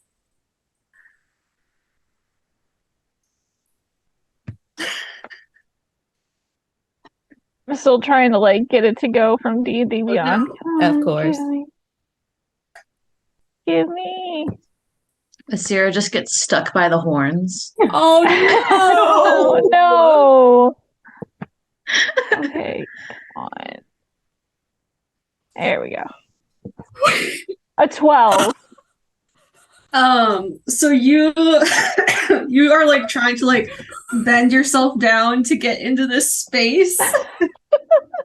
And contort your body. I will let you roll again. Okay. Because I'm assuming people are gonna yank on you and pull you through. Yeah. Okay. A 16. And you are able to kind of after contorting your body, you kind of fall through and land on your back. Ow. So you're all in this tiny little room now with the urns and the door. There are other ways to open this door, and I would rather you use the other way. Nick Athletic. Yeah, no, Lila's just going for the door. She doesn't know what the heck's going on, so if someone gives her direction, she's going. Make an athletics check. What are the other things that going on in the room again? They're the There's urns. just the urns of oil. oil, but there are other ways to open the door. Nah. Can I make an investigation check? Yeah, I'd like to help Is this him before or after Lila charges at the door? during. During. During as She's- it's happening. She said that she would wait if she was given instruction. Someone telling me to stop? Someone not told me Nah. anything. No, we I haven't just said said anything. door open, and I'm like, all right, I'll get the door open.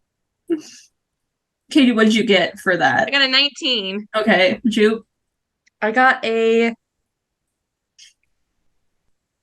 25 for Okay. investigation. You figure out exactly how to solve the puzzle, but the door's open. The door was open eventually. You can tell that there is a lock, and you could just pick the lock. But Lila's charging the door. Lila is charging the door, so you gotta act fast. I'm like, wait. Did it work? Clay's I mean, gonna she try and probably listen to him, yeah. Clay's gonna try and dart in really quickly and just like kind of push her out of the way a little bit. And also try and unlock the door. Roll sleight of hand.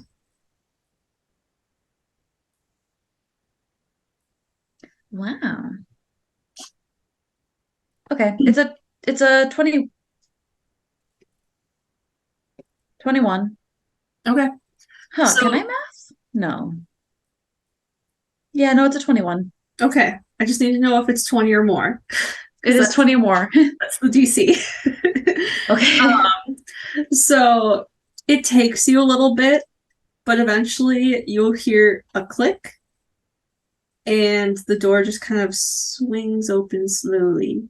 And you can Ooh. see sitting on the top of the door is a glass orb that is filled with this green gas. Orb time.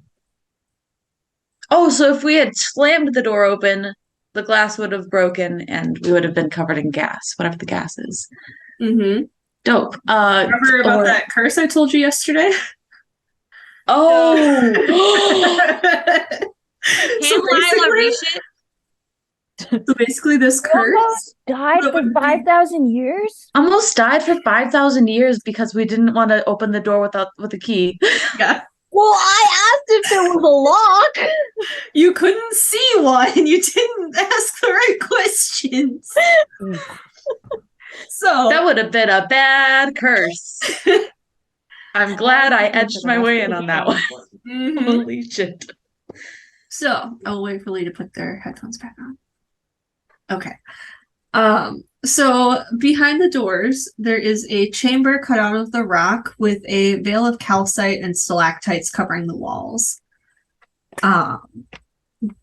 Buttresses rise from the corners, brown shot through with black, and triangular stone pillars support the high ceilings. Occupying the center of the chamber is a large rectangular sarcophagus of jet black stone, covered on all sides with carvings and glyphs. How high up is the door? Could Lila reach up and get that glass orb? Sure. Okay, she's gonna get that glass orb and then hand it to Clay.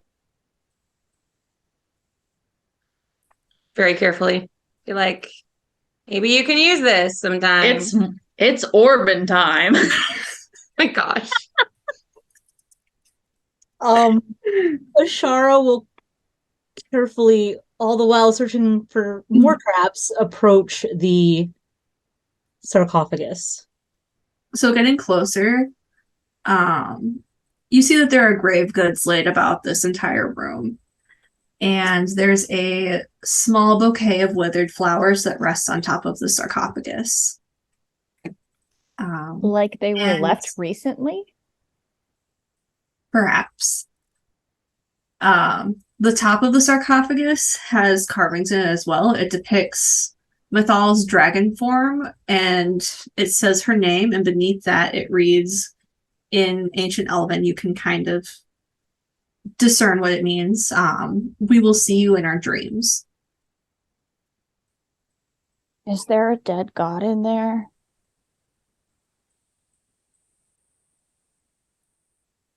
I don't know. Could someone who knows more than me about nature see whether how long they think these flowers have been here? I mean, I can try. Nick likes flowers, so if you can't, Nick will. Am I rolling nature or investigation? We'll do nature. There goes. It's not terrible, I don't think. Oh no, it is 13. Just looking at them, you don't discern anything magical about these flowers. And more along the lines of like, are they, withered? Like, okay, these have been dead for a week, a month. It's probably close to like a week or two. Jupe? Can I add this orb to my inventory? Yeah, just put glass orb of sleeping gas. You can add custom items. We'll find a way to use it later. So Lila's gonna then, when she sees these flowers, turn to Ashara and be like, hey, I guess ranger isn't the right word here, but hey, scout, do you see any signs of people having been here? Because I haven't, except for this. I will examine more of the room. Roll investigation. Natural 20. Looking back at the door, you can see that there are scratches in the floor that look more recent, like the coloring is off from the rest of the room, and there are footprints in the dust. And the footprints is just like, walking into, like, essentially someone walking in to lay flowers on the grave and like leaving. Yeah. They are, in fact, crystal grace flowers. So who would know that this was here? Assuming that he was telling the truth, Solas didn't even know. Solas did say that the temple was most likely... Isn't this Algernon's temple? Yes. Well, I'm going to go on a limb and assume yes, and if he was married to Mythal, it would make sense that his wife was somewhere where he could visit. But was he part of the murdering part? Technically, according to the stories, just about all of them were in on it, except for Fen'Harel. Was it like they all knew about it, or like they all took a turn stabbing? Oh, this is out of my territory. I wouldn't know. Like, it's just said that the gods turned on her and killed her. It's never been explicitly said that, oh, so-and-so started a plot against, it just... I mean, Ides of March. I mean, in the one diorama, the last diorama we saw, the gods all look, mad at each other. I think that's how, maybe it was, I think that's what will relate to me, is that they all sort of turned on they all had too much power, and so they all were jealous or suspicious or whatever of each other. Yeah. But if someone's here or been here and this is Algernon's temple,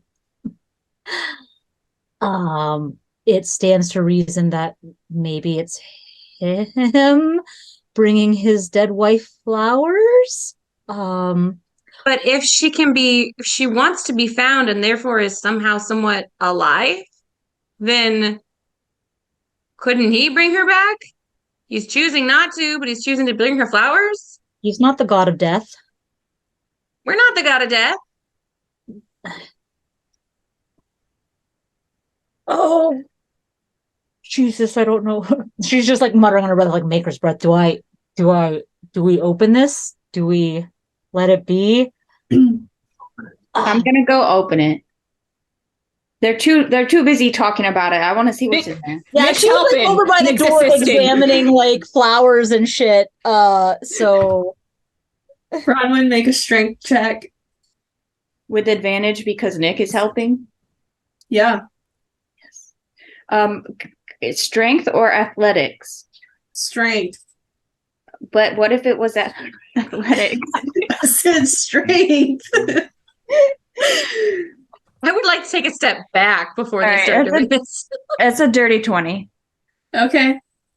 Now I'm gonna have both of you make a Constitution save. Okay.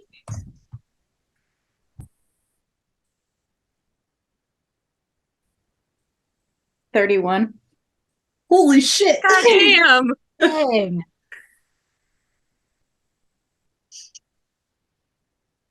Lee, what'd you get? With my saving, it'd be like an 8. Okay, so Big dice. No, I Just promised Gianni I wouldn't. so you managed to kind of slide the lid open just a crack, and it happens to be on the side that Nick is standing on. Bronwyn, you hold your ground as this blue light just surges out of the sarcophagus, and Nick goes flying back into the wall, and you will take 2 points of damage. Oh, okay. I thought it was gonna be worse than that. Where does the blue light go? Or does it just hover? It's kind of like as it's like surging out, it starts to take a more corporeal form. And it just kind of hovers above the sarcophagus. And you can make out like the shape of a woman with this pointed helm on her face. She has arms, no wings. Methal. Bronwyn. What's going on here? You found me.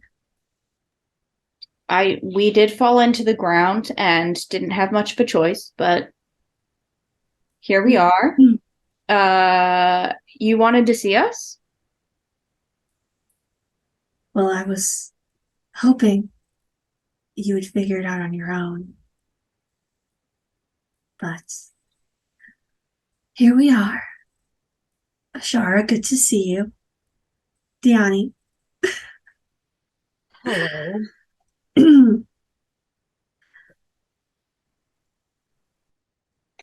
I'm sure by now you all know that, well, what became of me. You know that the others killed me. What I'm guessing you don't know is that there is a part of me still out in the world. Well, we did get that far when you entered our dreams. Not even that. That was the Methal you see before you now. So there's another part of your spirit out there? Yes. I had a physical form until recently. Some of you might even know her. Flemeth. She was kind enough to house my spirit for many years. Wait, the Flemeth from the story of the Flemeth from the hero for Elvhen? So long.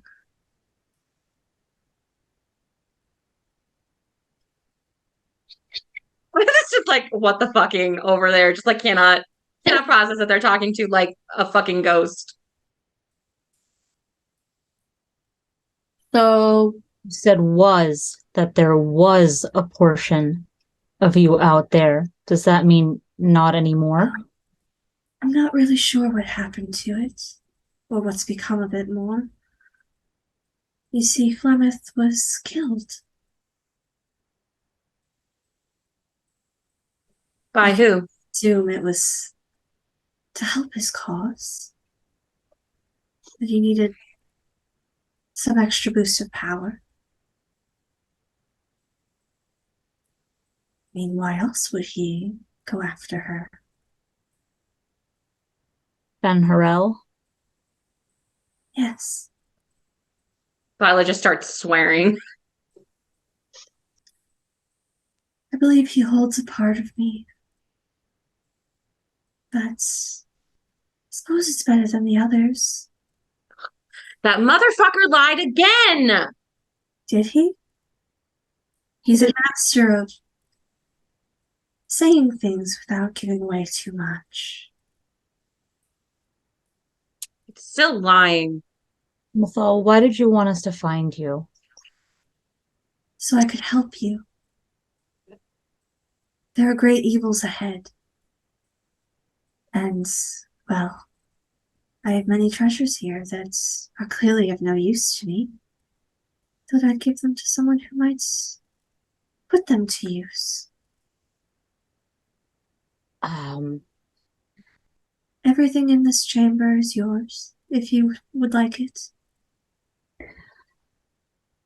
And your husband's not going to throw a fit about that? They weren't from him. But this is his temple. It is. But I don't expect him to be visiting me anytime soon.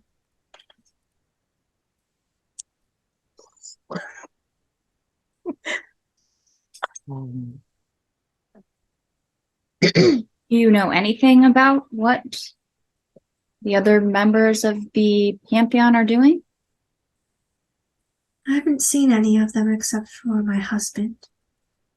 He doesn't say much when he visits. Only goes on and on about how sorry he is. I know he's lying. And is there a way to return the part of you that he has taken from you back to you? Maybe, but I clearly don't need it. Why did they kill you?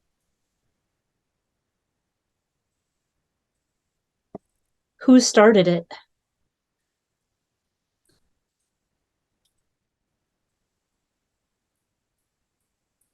I don't think you're ready for that answer. Ready or not, we're already in this bullshit. We don't really have time to not be ready, so if you could just give us all the information now instead of making us guess and second guess like all of the other elves, that would be really helpful. Well, and she turns to the elves. Are you familiar with the story of the feud between my husband and Valentin? I feel like Ashara would be, but Ellie is blanking on this. There was a dispute between them. She turns to the rest of you. And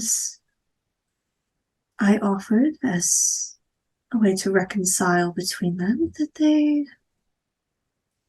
choose a champion to fight rather than fight each other. It's unseemly for the Evanurs to be seen fighting in front of their people. So they chose their champions, and Elganon's was victorious. And while he was bitter at the defeat, Valentin... I'm just reading the chat.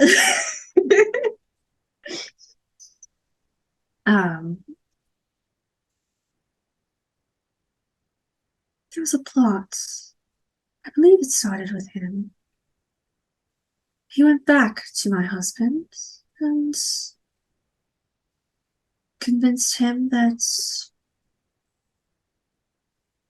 I had too much sway over the Evanurs and over the people. And they decided to punish me for it so that they could live out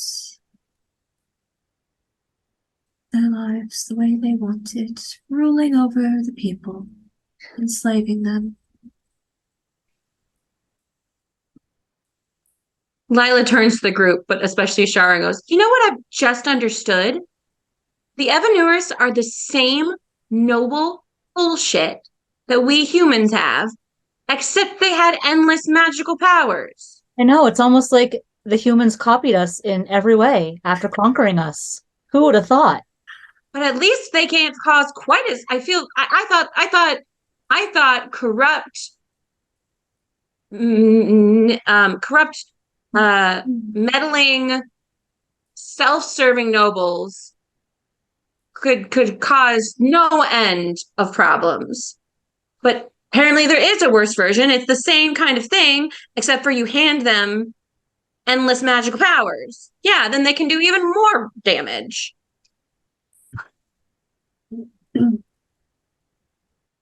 Anyways, like she doesn't have time for Lila. She's just like, you don't get it. And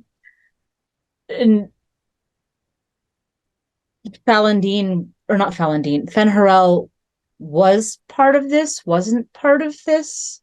He was not. He was my only true friend. I couldn't even trust my husband.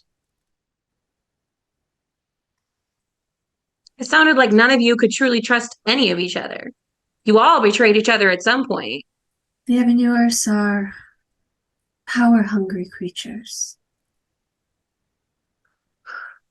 They rose to god status, and, well, it went to their heads, didn't it?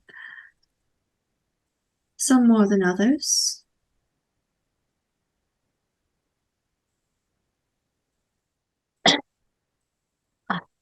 Can I roll something to like see if this is actually her spirit or some kind of demon pretending to be her? I'm trying to think what I would have you roll here.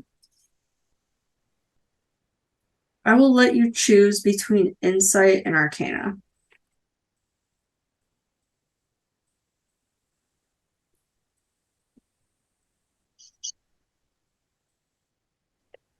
I'm going to make an argument here for a role that I don't know if you let me do. It's kind of similar. Okay. I want to use her knowledge of history about spirits and demons and like their interactions with humans. Mm-hmm. And if this, because this is different, she's seen demons. Mm-hmm. She's heard descriptions from people firsthand and others of like spirits interacting with them, the Fade or mages in their dreams.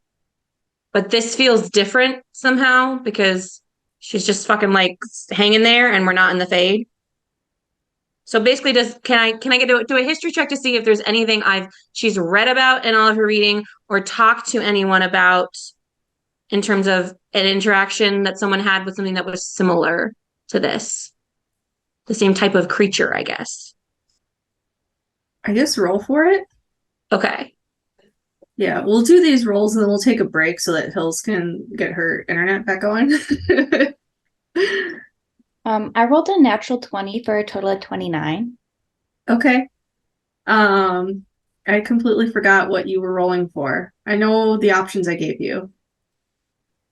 I rolled insight to see if this is actually who she says she is or if it's a demon ending. You are not picking up any demon vibes at all. The stone, you can tell, is a very strong stone that you've seen other sarcophagi made out of in the deep roads, but more ancient. And you know that it is designed to keep a spirit in, essentially. Kate. I rolled like crap, so it doesn't matter. Okay. Well, we'll take a break there, and hopefully Hills will get her power back soon. So where we left off, Bronwyn, you had just discerned that it was definitely a spirit, not a demon. What else would you like to ask her?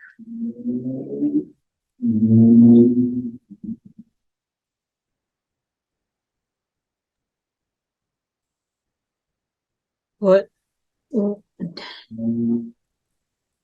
you planning to leave this? How do I phrase this? Are you planning to move on after we've left? Are you planning to stay? I don't have any plans. I don't even know if I could leave if I wanted to. Are you If you tired? don't have any plans, why did you want us to find you? Because the Yagnaris must be stopped. Yeah, Do you but we want were this already broken on down? that. She said she had stuff in the room that we could take that might help us. I can help you.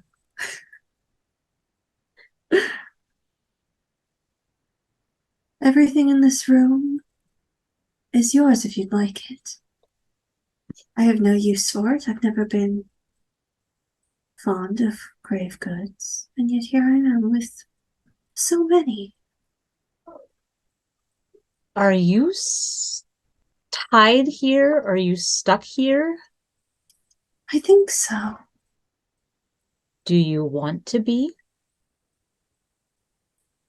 Well, it's nice and quiet for the most part. I don't mind it.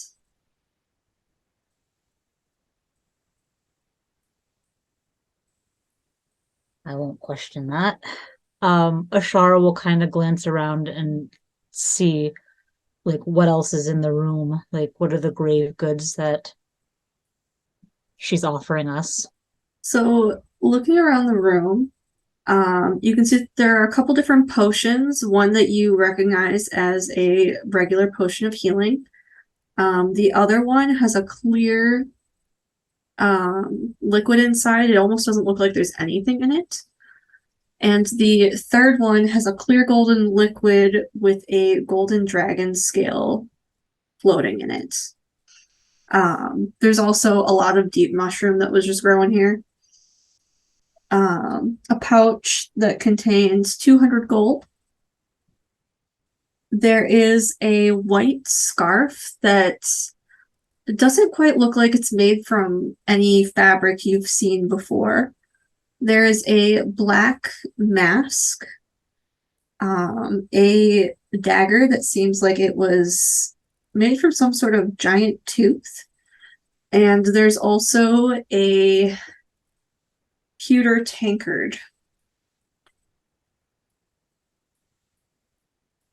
What are these potions? I don't know. I didn't put them here. Can I examine the potions? Yeah, make an investigation check. Shoot. Can I look at the mask and the dagger? Yeah, the dagger, upon closer inspection, not that you've ever interacted with one, but it's the only thing you can think of that's big enough to make a dagger from its teeth. It's a dragon tooth dagger. That's so fucking sick. Okay, the mask? The mask also looks dragon-like. Okay. Okay. I would like to take the mask and the dagger and go to Nick and just be like, Oh yeah, ready. Wait, what is what is the point of this? What are we doing with it? do you want this? I mean, like, that's a fucking dragon dagger. I mean, like, that is pretty sick, but would you want a dagger? You use daggers. Like, I do. You also use daggers. I do, but I like long. I usually use short swords more. Do you want the mask? Sure, why not? You still want to do the rock, paper, scissors? That was just for fun. 2 out of 3. 1, 2, 3. We bet. 1, 2, 3, go. Jesus Christ. 1, 2, 3, go. Bam. I rolled an 18 on investigation, by the way. So you can tell that the clear one is an invisibility potion. The golden one, you have never seen anything like this before and aren't really sure what it does. And then Clay, you have they're D&D things you should be able to access. Dragon Tooth Dagger, and Lee, you have the Black Dragon Mask. Just because Ashara is a fuck around and find out, she'll pocket the gold potion. And I'm going to I don't know. She'll hold on to all the potions until we decide to divvy them up later. Just because I feel like Delia would really benefit from the invisibility. So there's a scarf and a tankard? And a pouch of gold. Can I examine the scarf and the tankard? Yeah, roll investigation.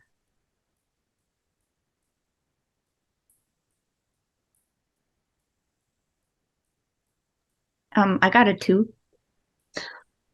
Yeah, it's a really cool scarf. You're just like, hey, this is a pretty boss tankard. And you're like, I wave Ashara over and I'm like, look at these cool things. Do you know anything about them? You look at the tankard and it just fills with ale. I got a 19 for investigation on the scarf and the tankard. So when it fills, you're like, oh yeah, that's a tankard of plenty. The scarf is something you've never seen before, but with closer investigation, it does look like it is made from scales. Oh. Does it feel like it has magic, or is it? It does seem magical.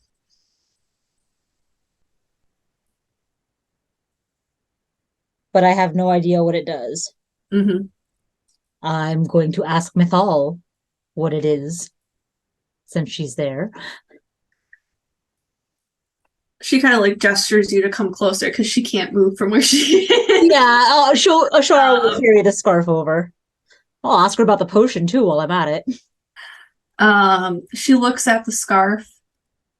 Oh yes, this is a platinum scarf made of dragon scales. The potion, I'm afraid I don't know much about it. I was never one for making potions. Does the scarf, is there anything special about it? Well, it is magical. Let me just consort with my... She's got to upload to the spirit web here.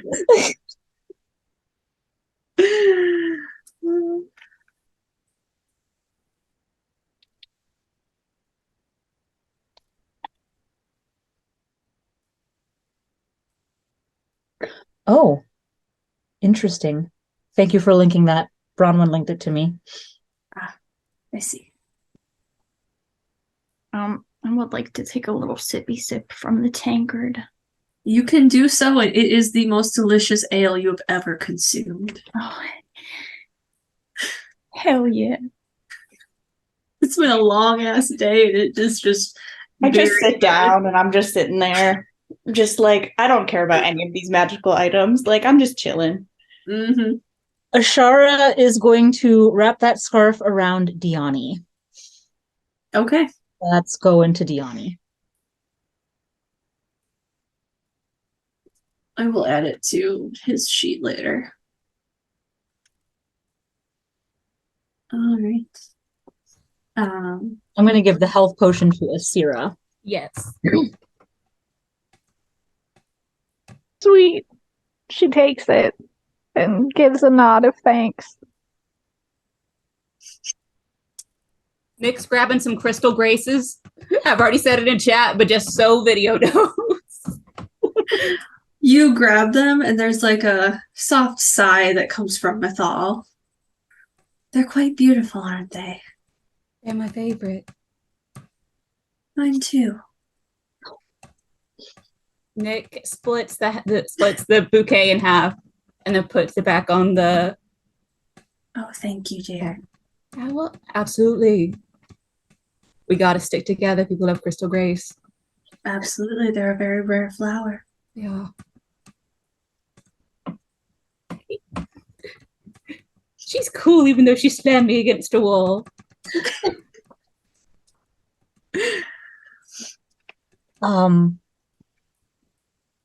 This is Ellie asking, is there any exit out of this room, or is it just back the way we came? It's just back the way you came. Okay. I won't make y'all roll again to Are we still being slowly poisoned by gas? Yes. However, not long enough time has passed for you to receive more damage yet. Okay, that's good to know. It's just spicy air right now. Yeah, it's that real blank, the mushrooms.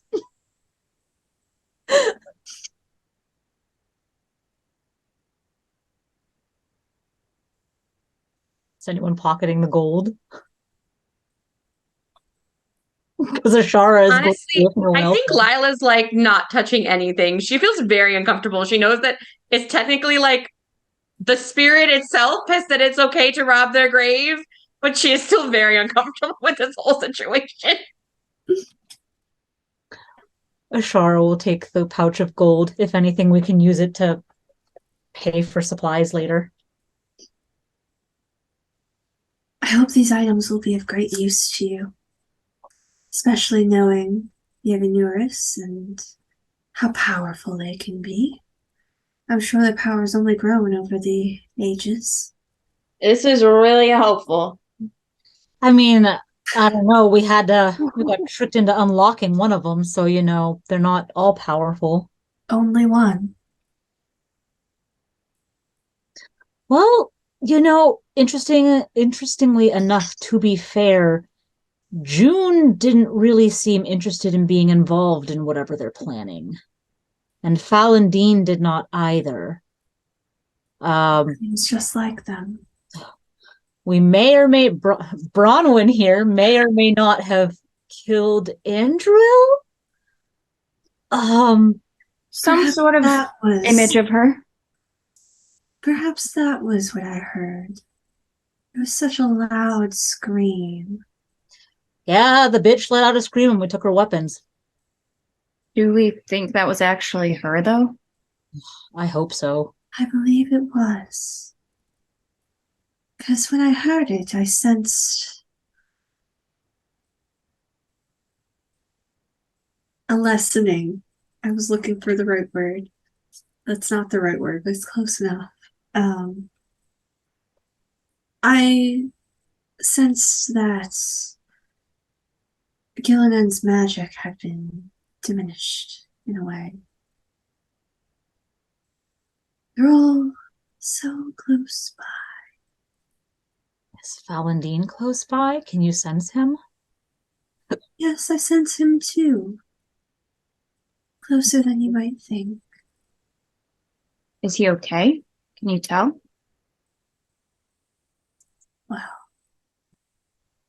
I think so. Believe it or not, outside of meeting you right now, he's probably been the only one who hasn't been an absolute pile of nug shit. Really? Yeah. That's quite surprising. He's also a really good kisser. Oh, that I knew. Oh my God. We have so much in common. I thought you were his mother. Listen, it's like Greek. It's all Greek to us. That's what they want you to think. No, because she's mommy, not mother. Yes. Nick just vibes with all the gods. Nick's over here collecting gods like notches on a bedpost. I am the All Mother. That does not mean I am the mother of all the Evanuris.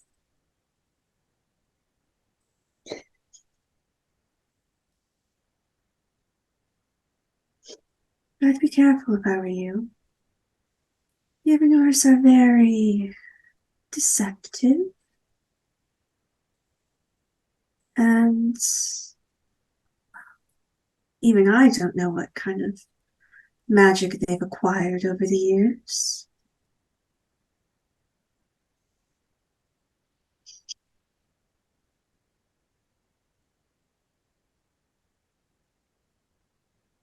So where do we go from here? Any suggestions?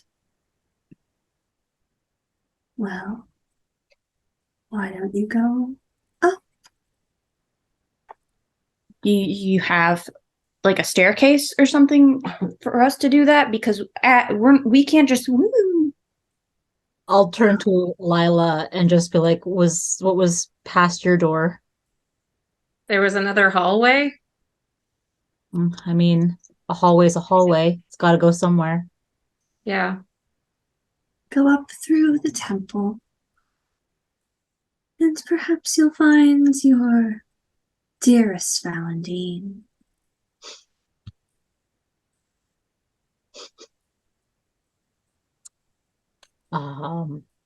Thank you, I guess.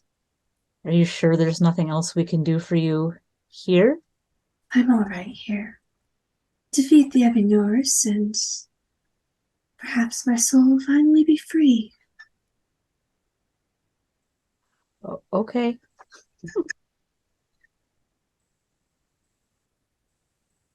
Ashar will slowly back out of the room. Okay. We need to close your coffin back up.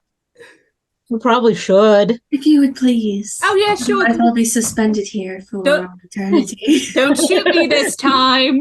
Yeah, we'll help. We'll help close it up. Yeah, roll strength to close it. We're all helping. Okay, in that case, yeah, it closes. Okay. Yo. We won't leave her hanging.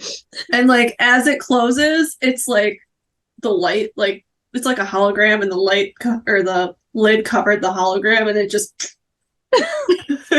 she's just gone. We were just talking to a hologram the whole time. We've had Shrek. We've had Star Wars. We've had... Well, I'm going to assume we have to go back if Lila's path is the only one open. I'll just look around. Did anyone try the stairs? I'll admit I got a little carried away this side of the door. I did. There was a lot of dirt. I dug around for a bit. I kind of got hurt a little bit, but like it wasn't budging. Okay, so Lila's door it is. And hopefully it'll eventually lead up. So you guys head back through. Does everyone have to really get through the crack again? We have to oil You won't make it through again. So you head through the room and the hallway that Lila had gone into. As we're passing through the room, is that orb still there? It is. I want it. You want the orb. Let me remember which room the orb. Lila passed through the one room and it had like The statue. yeah, it had like the overturned statue. Well, and there was like an orb, and then through the other door was like the statue with Elvhen on. Be careful with that orb. Sometimes they take your arms. I'll examine it before I It's not going to do anything. So you take the orb, and it like fits in your palm, made of silver, and it's worth 50 gold. But it's carved. It looks like the orb Solas had. Yes, it very much does. Nick wants to fix the eye that's on the cheek of the statue and put it back where the eye is. You do that and nothing happens. It's okay. It just was bothering me when you described it the first time. I'm like, I have to fix that. So yeah, y'all are looking up at this statue of Elgarnon holding an orb. We're gonna grab the orb. Does it look like the same orb, or is it like a stone? It looks like the same orb. Silver and everything? Mm-hmm. How tall is the statue? The statue is... How tall is the statue? 12 feet. Okay, we got a stack. I got you. If Nick can't get up, I'll try and help as well. Actually, no, I'll climb up on top of Nick. Oh gosh. I mean, we could. That might be an acrobatic. Make a whole pyramid. We've got enough people for a pyramid, right? Nick is the most acrobatic. Why is she not on top? Because Ashara saw you get on Bronwyn's shoulder, and she's like, "Oh fuck this, I'm down," and just starts climbing. Come on. I'm going to brace. Acrobatics. It's a 20. What was it? 21. Yeah, you like go to climb, you like run up his legs, and you just kind of like land feet first on his arms. You're just standing there like waiting to see if it cracks. God. It doesn't. But you're just standing on the arms of Elgranon right now. She's gonna look down at the group and be like, "Oh yeah, Ashana and I used to do this shit all the time." Nick is slightly turned on. Ishan's got competition. I'm actually going to take the bow off of my back and like try and reach out with it to like maybe try and knock the orb.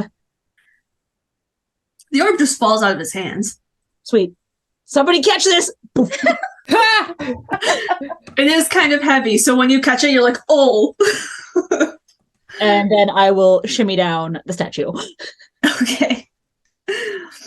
Do I sense any magic from it? I'm going to attempt to make an Arcana check.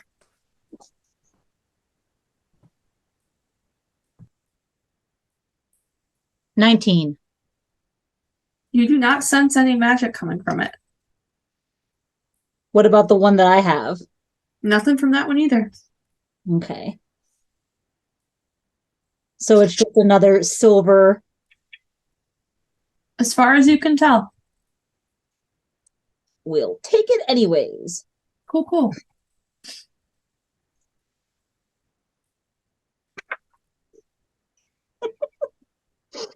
So, as you're jumping down from the statue, I'm gonna make or have you do you and anyone standing at the base of the statue, which I assume is mostly everyone, make a dex save.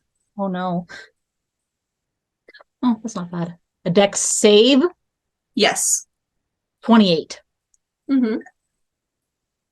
17. Okay. 21. 14. I didn't hear Hills or M.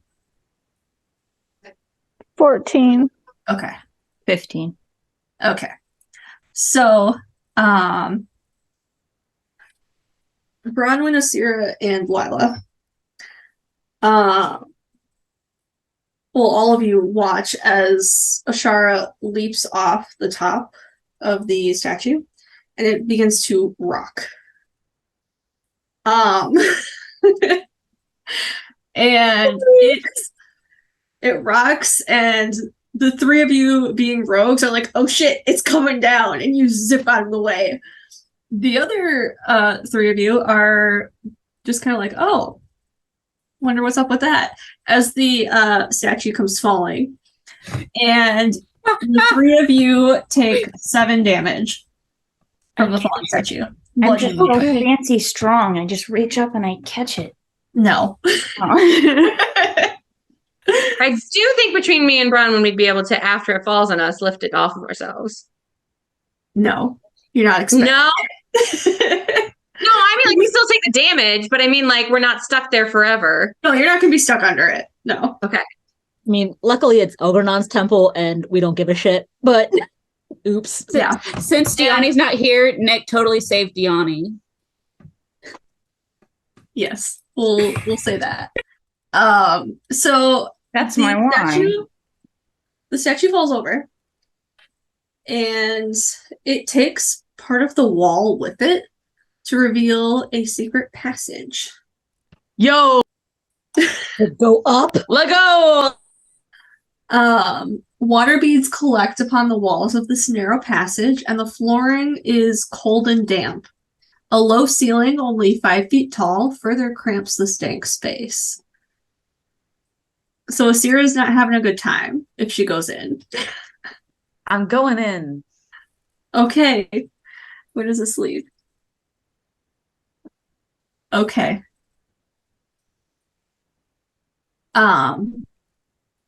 So you go in. It's dark. You have a couple of Diani's floating lights with you.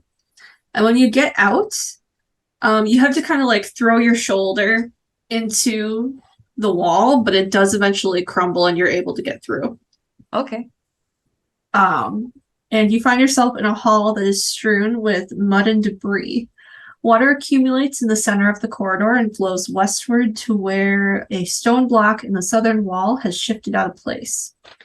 The corridor runs north, and the flow of water follows it, then goes under a door made of bronze-bound wood. The door has a handle and a keyhole. Okay. It has There's a also another door in the chamber that you guys initially started in. It has a what hole? It has keyhole? a keyhole. Orb hole. An orb hole. Put the orbs in the keyhole. Just try. You said it had an orb hole? Yeah. I'd like to go pick Okay, the I orb heard that. hole. Who has was like, the I didn't orbs? do Doesn't that right. Ashara have the orbs? Yeah, Shara I think has. Ashara's got the orbs. Does it? Wait. So is it a keyhole or is it an orb hole? It's a keyhole. Look around and find out. I mean, Nick goes Ashara to will find around to assess find the out. She hole. won't examine the door. I would like to go pick the lock. Roll sleight of hand. Ashara's looking at the other door. Yeah, sure. Okay. It's just a door. There's a handle on it. You reach for it, pull it open, and you're in a new room. This passageway is slime covered, and a stream of water trickles away from the door. There is condensation on the walls, door, and ceiling, some of which drips down on you. A quiet sound of dripping and splashing echoes in the corridor, and the door on the other side is tightly sealed and appears to be warped outward or wedged shut, and the door's hinges are mounted on this side. So you know it swings towards you. At the risk of setting off something awful. Well, I'm going to examine it for traps while Clay is picking his lock. Okay. Investigation. 14 plus something. 14 plus 21. Yeah, there are no traps in this room. Getting she'll try and pull the damaged door open because why not? But it's probably going to end poorly, but she's going to try. Okay. Make a strength check. Wah wah. Hey, 13. Callie, Okay. will you look at my Discord message real quick? I didn't realize I had them from you.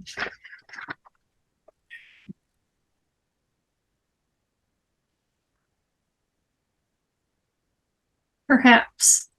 Okay. I just wanted to prepare myself. I figured. That's fine. So I am going to have you make a... Am I reading the right one?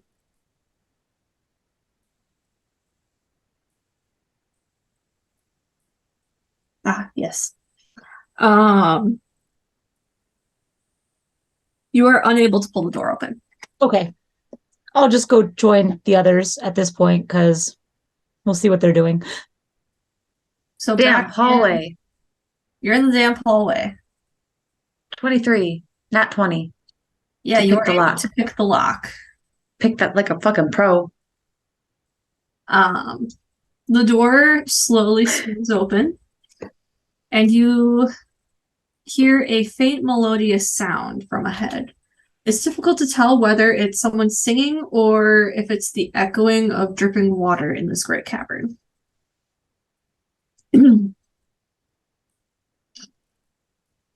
Okay. Okay.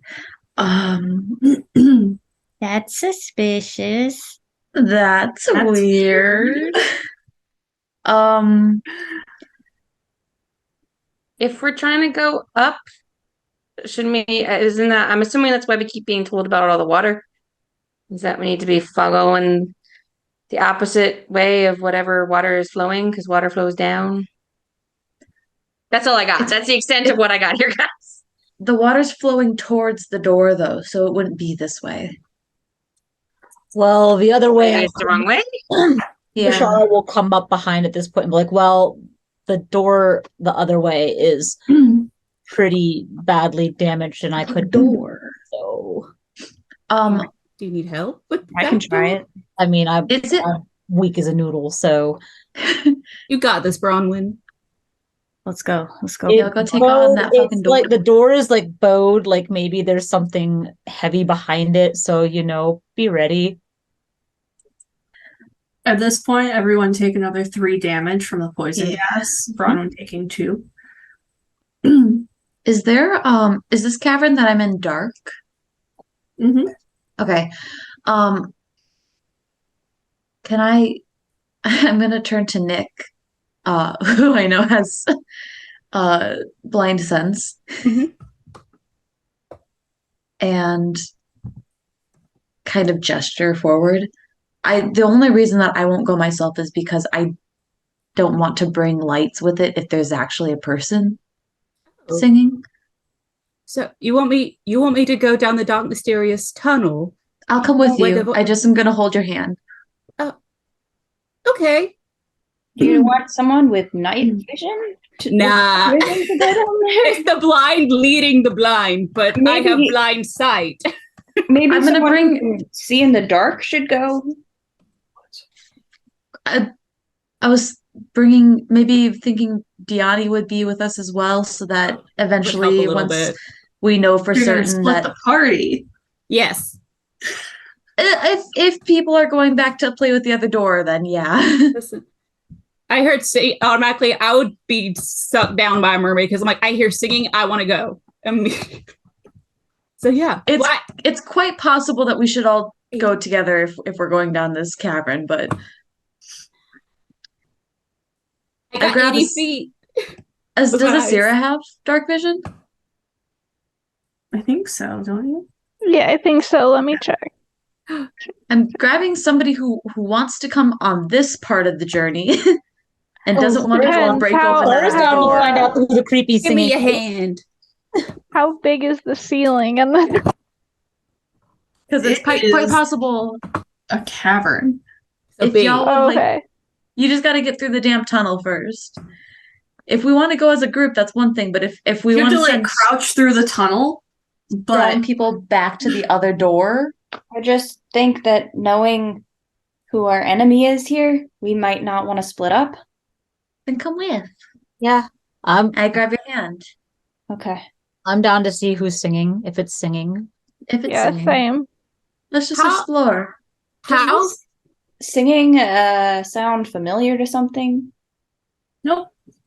Okay. how far can dark vision see? How many feet? It 60 depends on feet. the creature. Okay. I can see up to 60 feet. Yeah, I can see 60. So I Yes, have this is the average. 80. So I'll just close eyes and see since I have a little bit further reach. Okay. So you can see that there is someone or something something humanoid sitting on the edge of the water, sitting on the stones that are kind of surrounding Okay. the water that is in this room. This cavern is just a giant pool filled with water, basically. Okay. It's a humanoid and it's alive, so I hear a heartbeat. You don't hear a heartbeat. Listen, we don't have to go here if it's just a cavern. Okay. So there is someone singing, but they don't have a heartbeat. By the way, I can hear your heartbeats. You all have very loud. It's very loud all of the time. Only But when your eyes are closed. only when my eyes are closed. Like when I blink, it's just instantaneous. It's like, oh God. There's a lot to take in. But yeah, I can't hear an extra heartbeat. Well, I'm not a very quiet person, so I'm guessing they've already heard us and know we're here. And I sense them looking in our direction or facing our direction because I can't see if they're looking. You can tell that their back is turned to you. Okay. I'm like, they're not facing our direction. Some mysteries can also just be left mysteries. If Diani had her glowing lights, wouldn't they be in here too? It's like further ahead and like kind of tucked into a slight alcove. Yeah, I'm agreeing with Lila for once, and maybe we shouldn't find out. Do we have another way to go, though? Yeah, I don't really understand. I thought this is the way we're supposed to go. If you can open that door that I couldn't open. Okay, we can go try. Just be careful because it's kind of like bowed and warped and stuff. So I don't know if that's a time thing or if that's like a collapse thing on the other side that kind of fucked the door up. So, but I couldn't open it, but I'm weak. You're not weak, Ashara. You're just strong in a different way. Thank you, Bronwyn.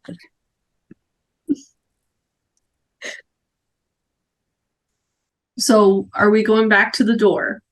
Sounds like it. Okay. Hey, Nick's staying in the cavern. Is anyone staying with Nick? I guess I will also stay with Nick. Okay. So the rest of you circle back around to this door. And Lila, you're going to try the door? Can we investigate the door before we try to open it? You can. If you would like to. I got 19. Okay.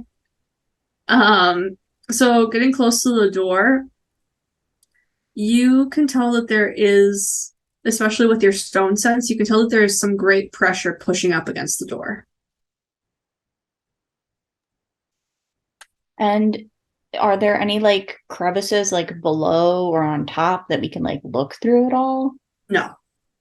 It's like completely sealed. Yep. I say we go for the hinges instead of the door so that we're not in the directly behind it. And we can potentially do it little by little, one hinge at a time instead of the whole thing at once. Sure. Okay. Are you both rolling against the door or just one of you? I think one of us should. Lila, if you want to try. Okay. Roll strength. Athletics.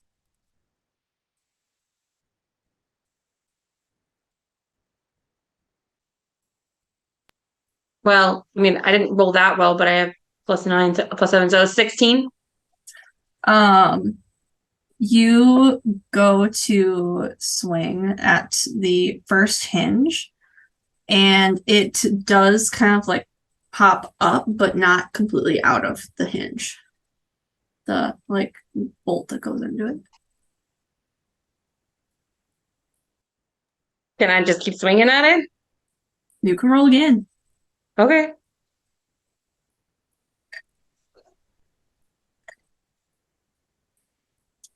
I got a nat 20.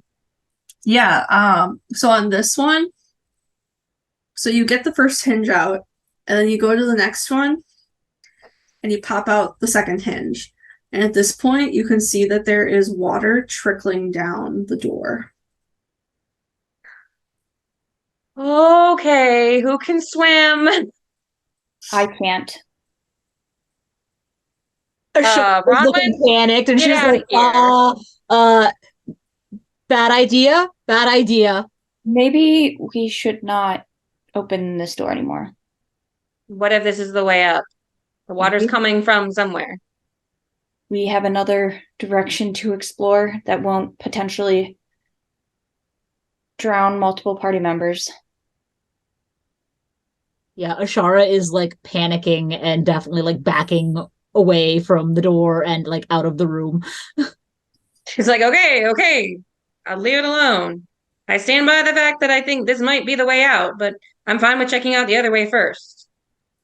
Because we opened like the top of it, right? Water Yep. dripping out of the top. Yep.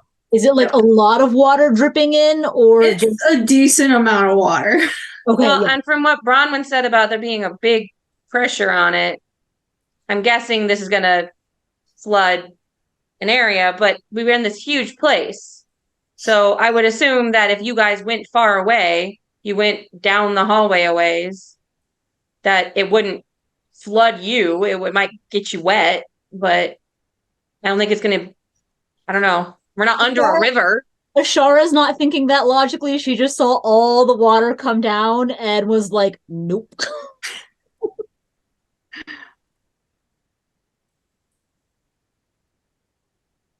Nyla just shrugs and is like, okay, I assume she was using like the hilt of her sword. She just puts her sword back in and is like, let's just go check the other thing.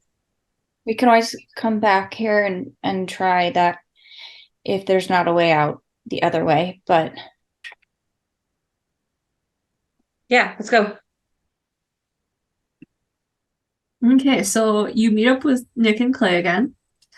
Do you want to do anything that happened, or do you want to do that on the side later? It's your story. It's up to you if you want to tell it. I think if it's the story I'm thinking, we should do it on here. Okay. Yeah. So they leave. It's just Nick and Clay Mm-hmm. In the dark. in the dark. Yep. Sitting in the dark. Hey, friend. Hey, friend. So do we want to go further in, or I can't see anything. you know, I was like that just a few days ago, but literally. I've never been permanently blinded though, and then healed, so It was, yeah, true. So how's the weather? well, currently we're in a damp tunnel. So true. Nick just takes out some of the crystal grace and just starts like sinks down the wall and is just slightly blowing on it to calm her nerves. And has Clay even seen them before? The crystal grace? Yeah. I have to assume that yes. Okay. He's seen crystal grace before, yeah. So, He sits down next to Nick and just kind of like reaches out to figure out where she is and then just like kind of like leans towards her. What's going on? just we just haven't been alone since that time by the stream.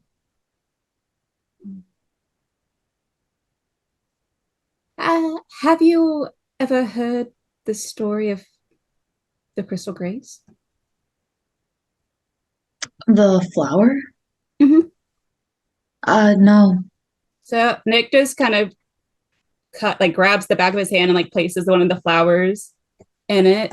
It's like, so I'm sure as you know, they are quite beautiful, and when you blow on them and she blows while it's in his hand, it has little jingling sound, like sounds like bells ringing. And there was this Orlesian noblewoman who, during one of her travels, saw the flowers and decided that she must have some in her own personal garden at her home. So she got her servants to take up a whole field of them, and they brought them back home. She planted them in her garden so that she could hear the bells ringing. But since she is in a city, the wind doesn't blow as much as it does in the wild. So she didn't get the enjoyment of them as much as she should. So she went to the Circle of Magi, found a mage there, and asked them to enchant the flowers so that they could ring constantly. So the mage did as she asked, because, gold. And so they constantly chimed. And after a few weeks of constant chiming, she grew angry with them. She could not find peace. And so she took a match and lit them all on fire.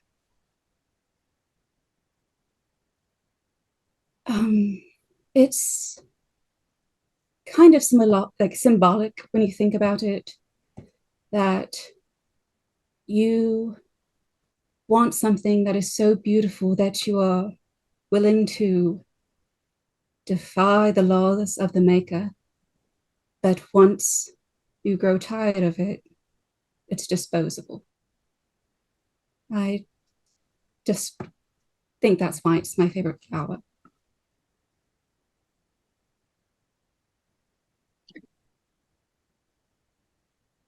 The story.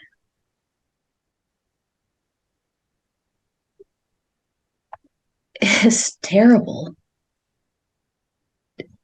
I understand why it's your favorite flower. The jingling is lovely, but if you take a flower out of its natural home, its natural habitat, how can you expect it to behave the way that it behaves there? If you can't appreciate the beauty where it belongs,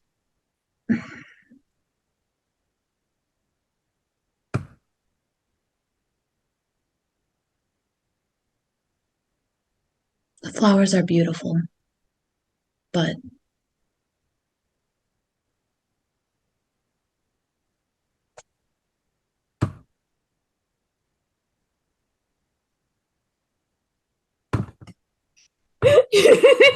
Screaming, crying. Okay. Yeah, true. True.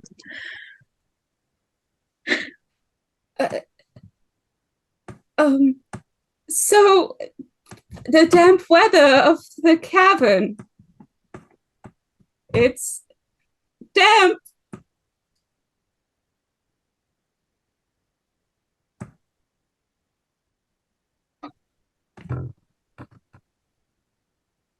Why is that your favorite flower? Why is the story?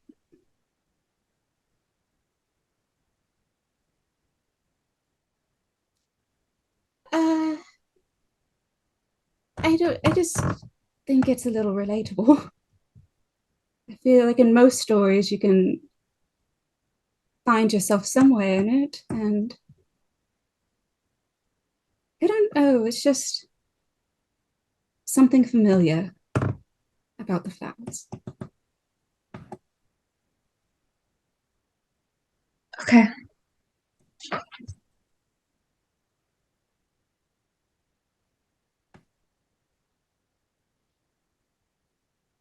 So do you have any stories you relate to? Not in the Dragon Age universe. Not that I can canonically represent. So, yeah, you can keep hold of that flower if you like. He goes into his bag and opens up the journal that she gave him and places the flower into it and closes it carefully and places it back into his bag. You're reading at a time like this? I thought you said you can't see anything. I heard you open a book. It's in Braille. It's what? I close my eyes. Is Clay lying? It's like, Clay, you know I can hear your heartbeat, right? It starts going faster. He's nervous. You don't have to lie to me. I just put it away. I put the flower. I put the flower in the journal. That I just wanted to keep it. Oh, in a journal? I don't have a better way of preserving the flower. It would get smushed. What if we have to fight this mermaid thing? You know, fair point. Do we need to add these other flowers in there? He pulls his journal back out, opens it, a couple new pages to put the flowers. That's when they're coming in, we're literally just putting flowers in the journal. We're just pressing the flowers. Char's like, what did we miss? What are you I can't preserve the flowers any other way. I want to make sure that they're safe if we have to fight this mermaid. Oh, okay. So the other door is probably holding back a lot of water. And considering some of us can't swim, we thought it might be better to investigate this area further before going with that route. Sounds very reasonable. So I'm right to put the flowers in the journal. He's putting the journal back away in his bag because we're gonna have to go fight this mermaid thing. Let's go. Maybe we won't have to fight it. Maybe it's just maybe it's just a person sitting in the dark in the middle of a cavern full of water. Just because you never know. Just because it doesn't have a heartbeat, just maybe it's just a wraith. Eerily singing in the dark. Yeah, Yeah. Shit.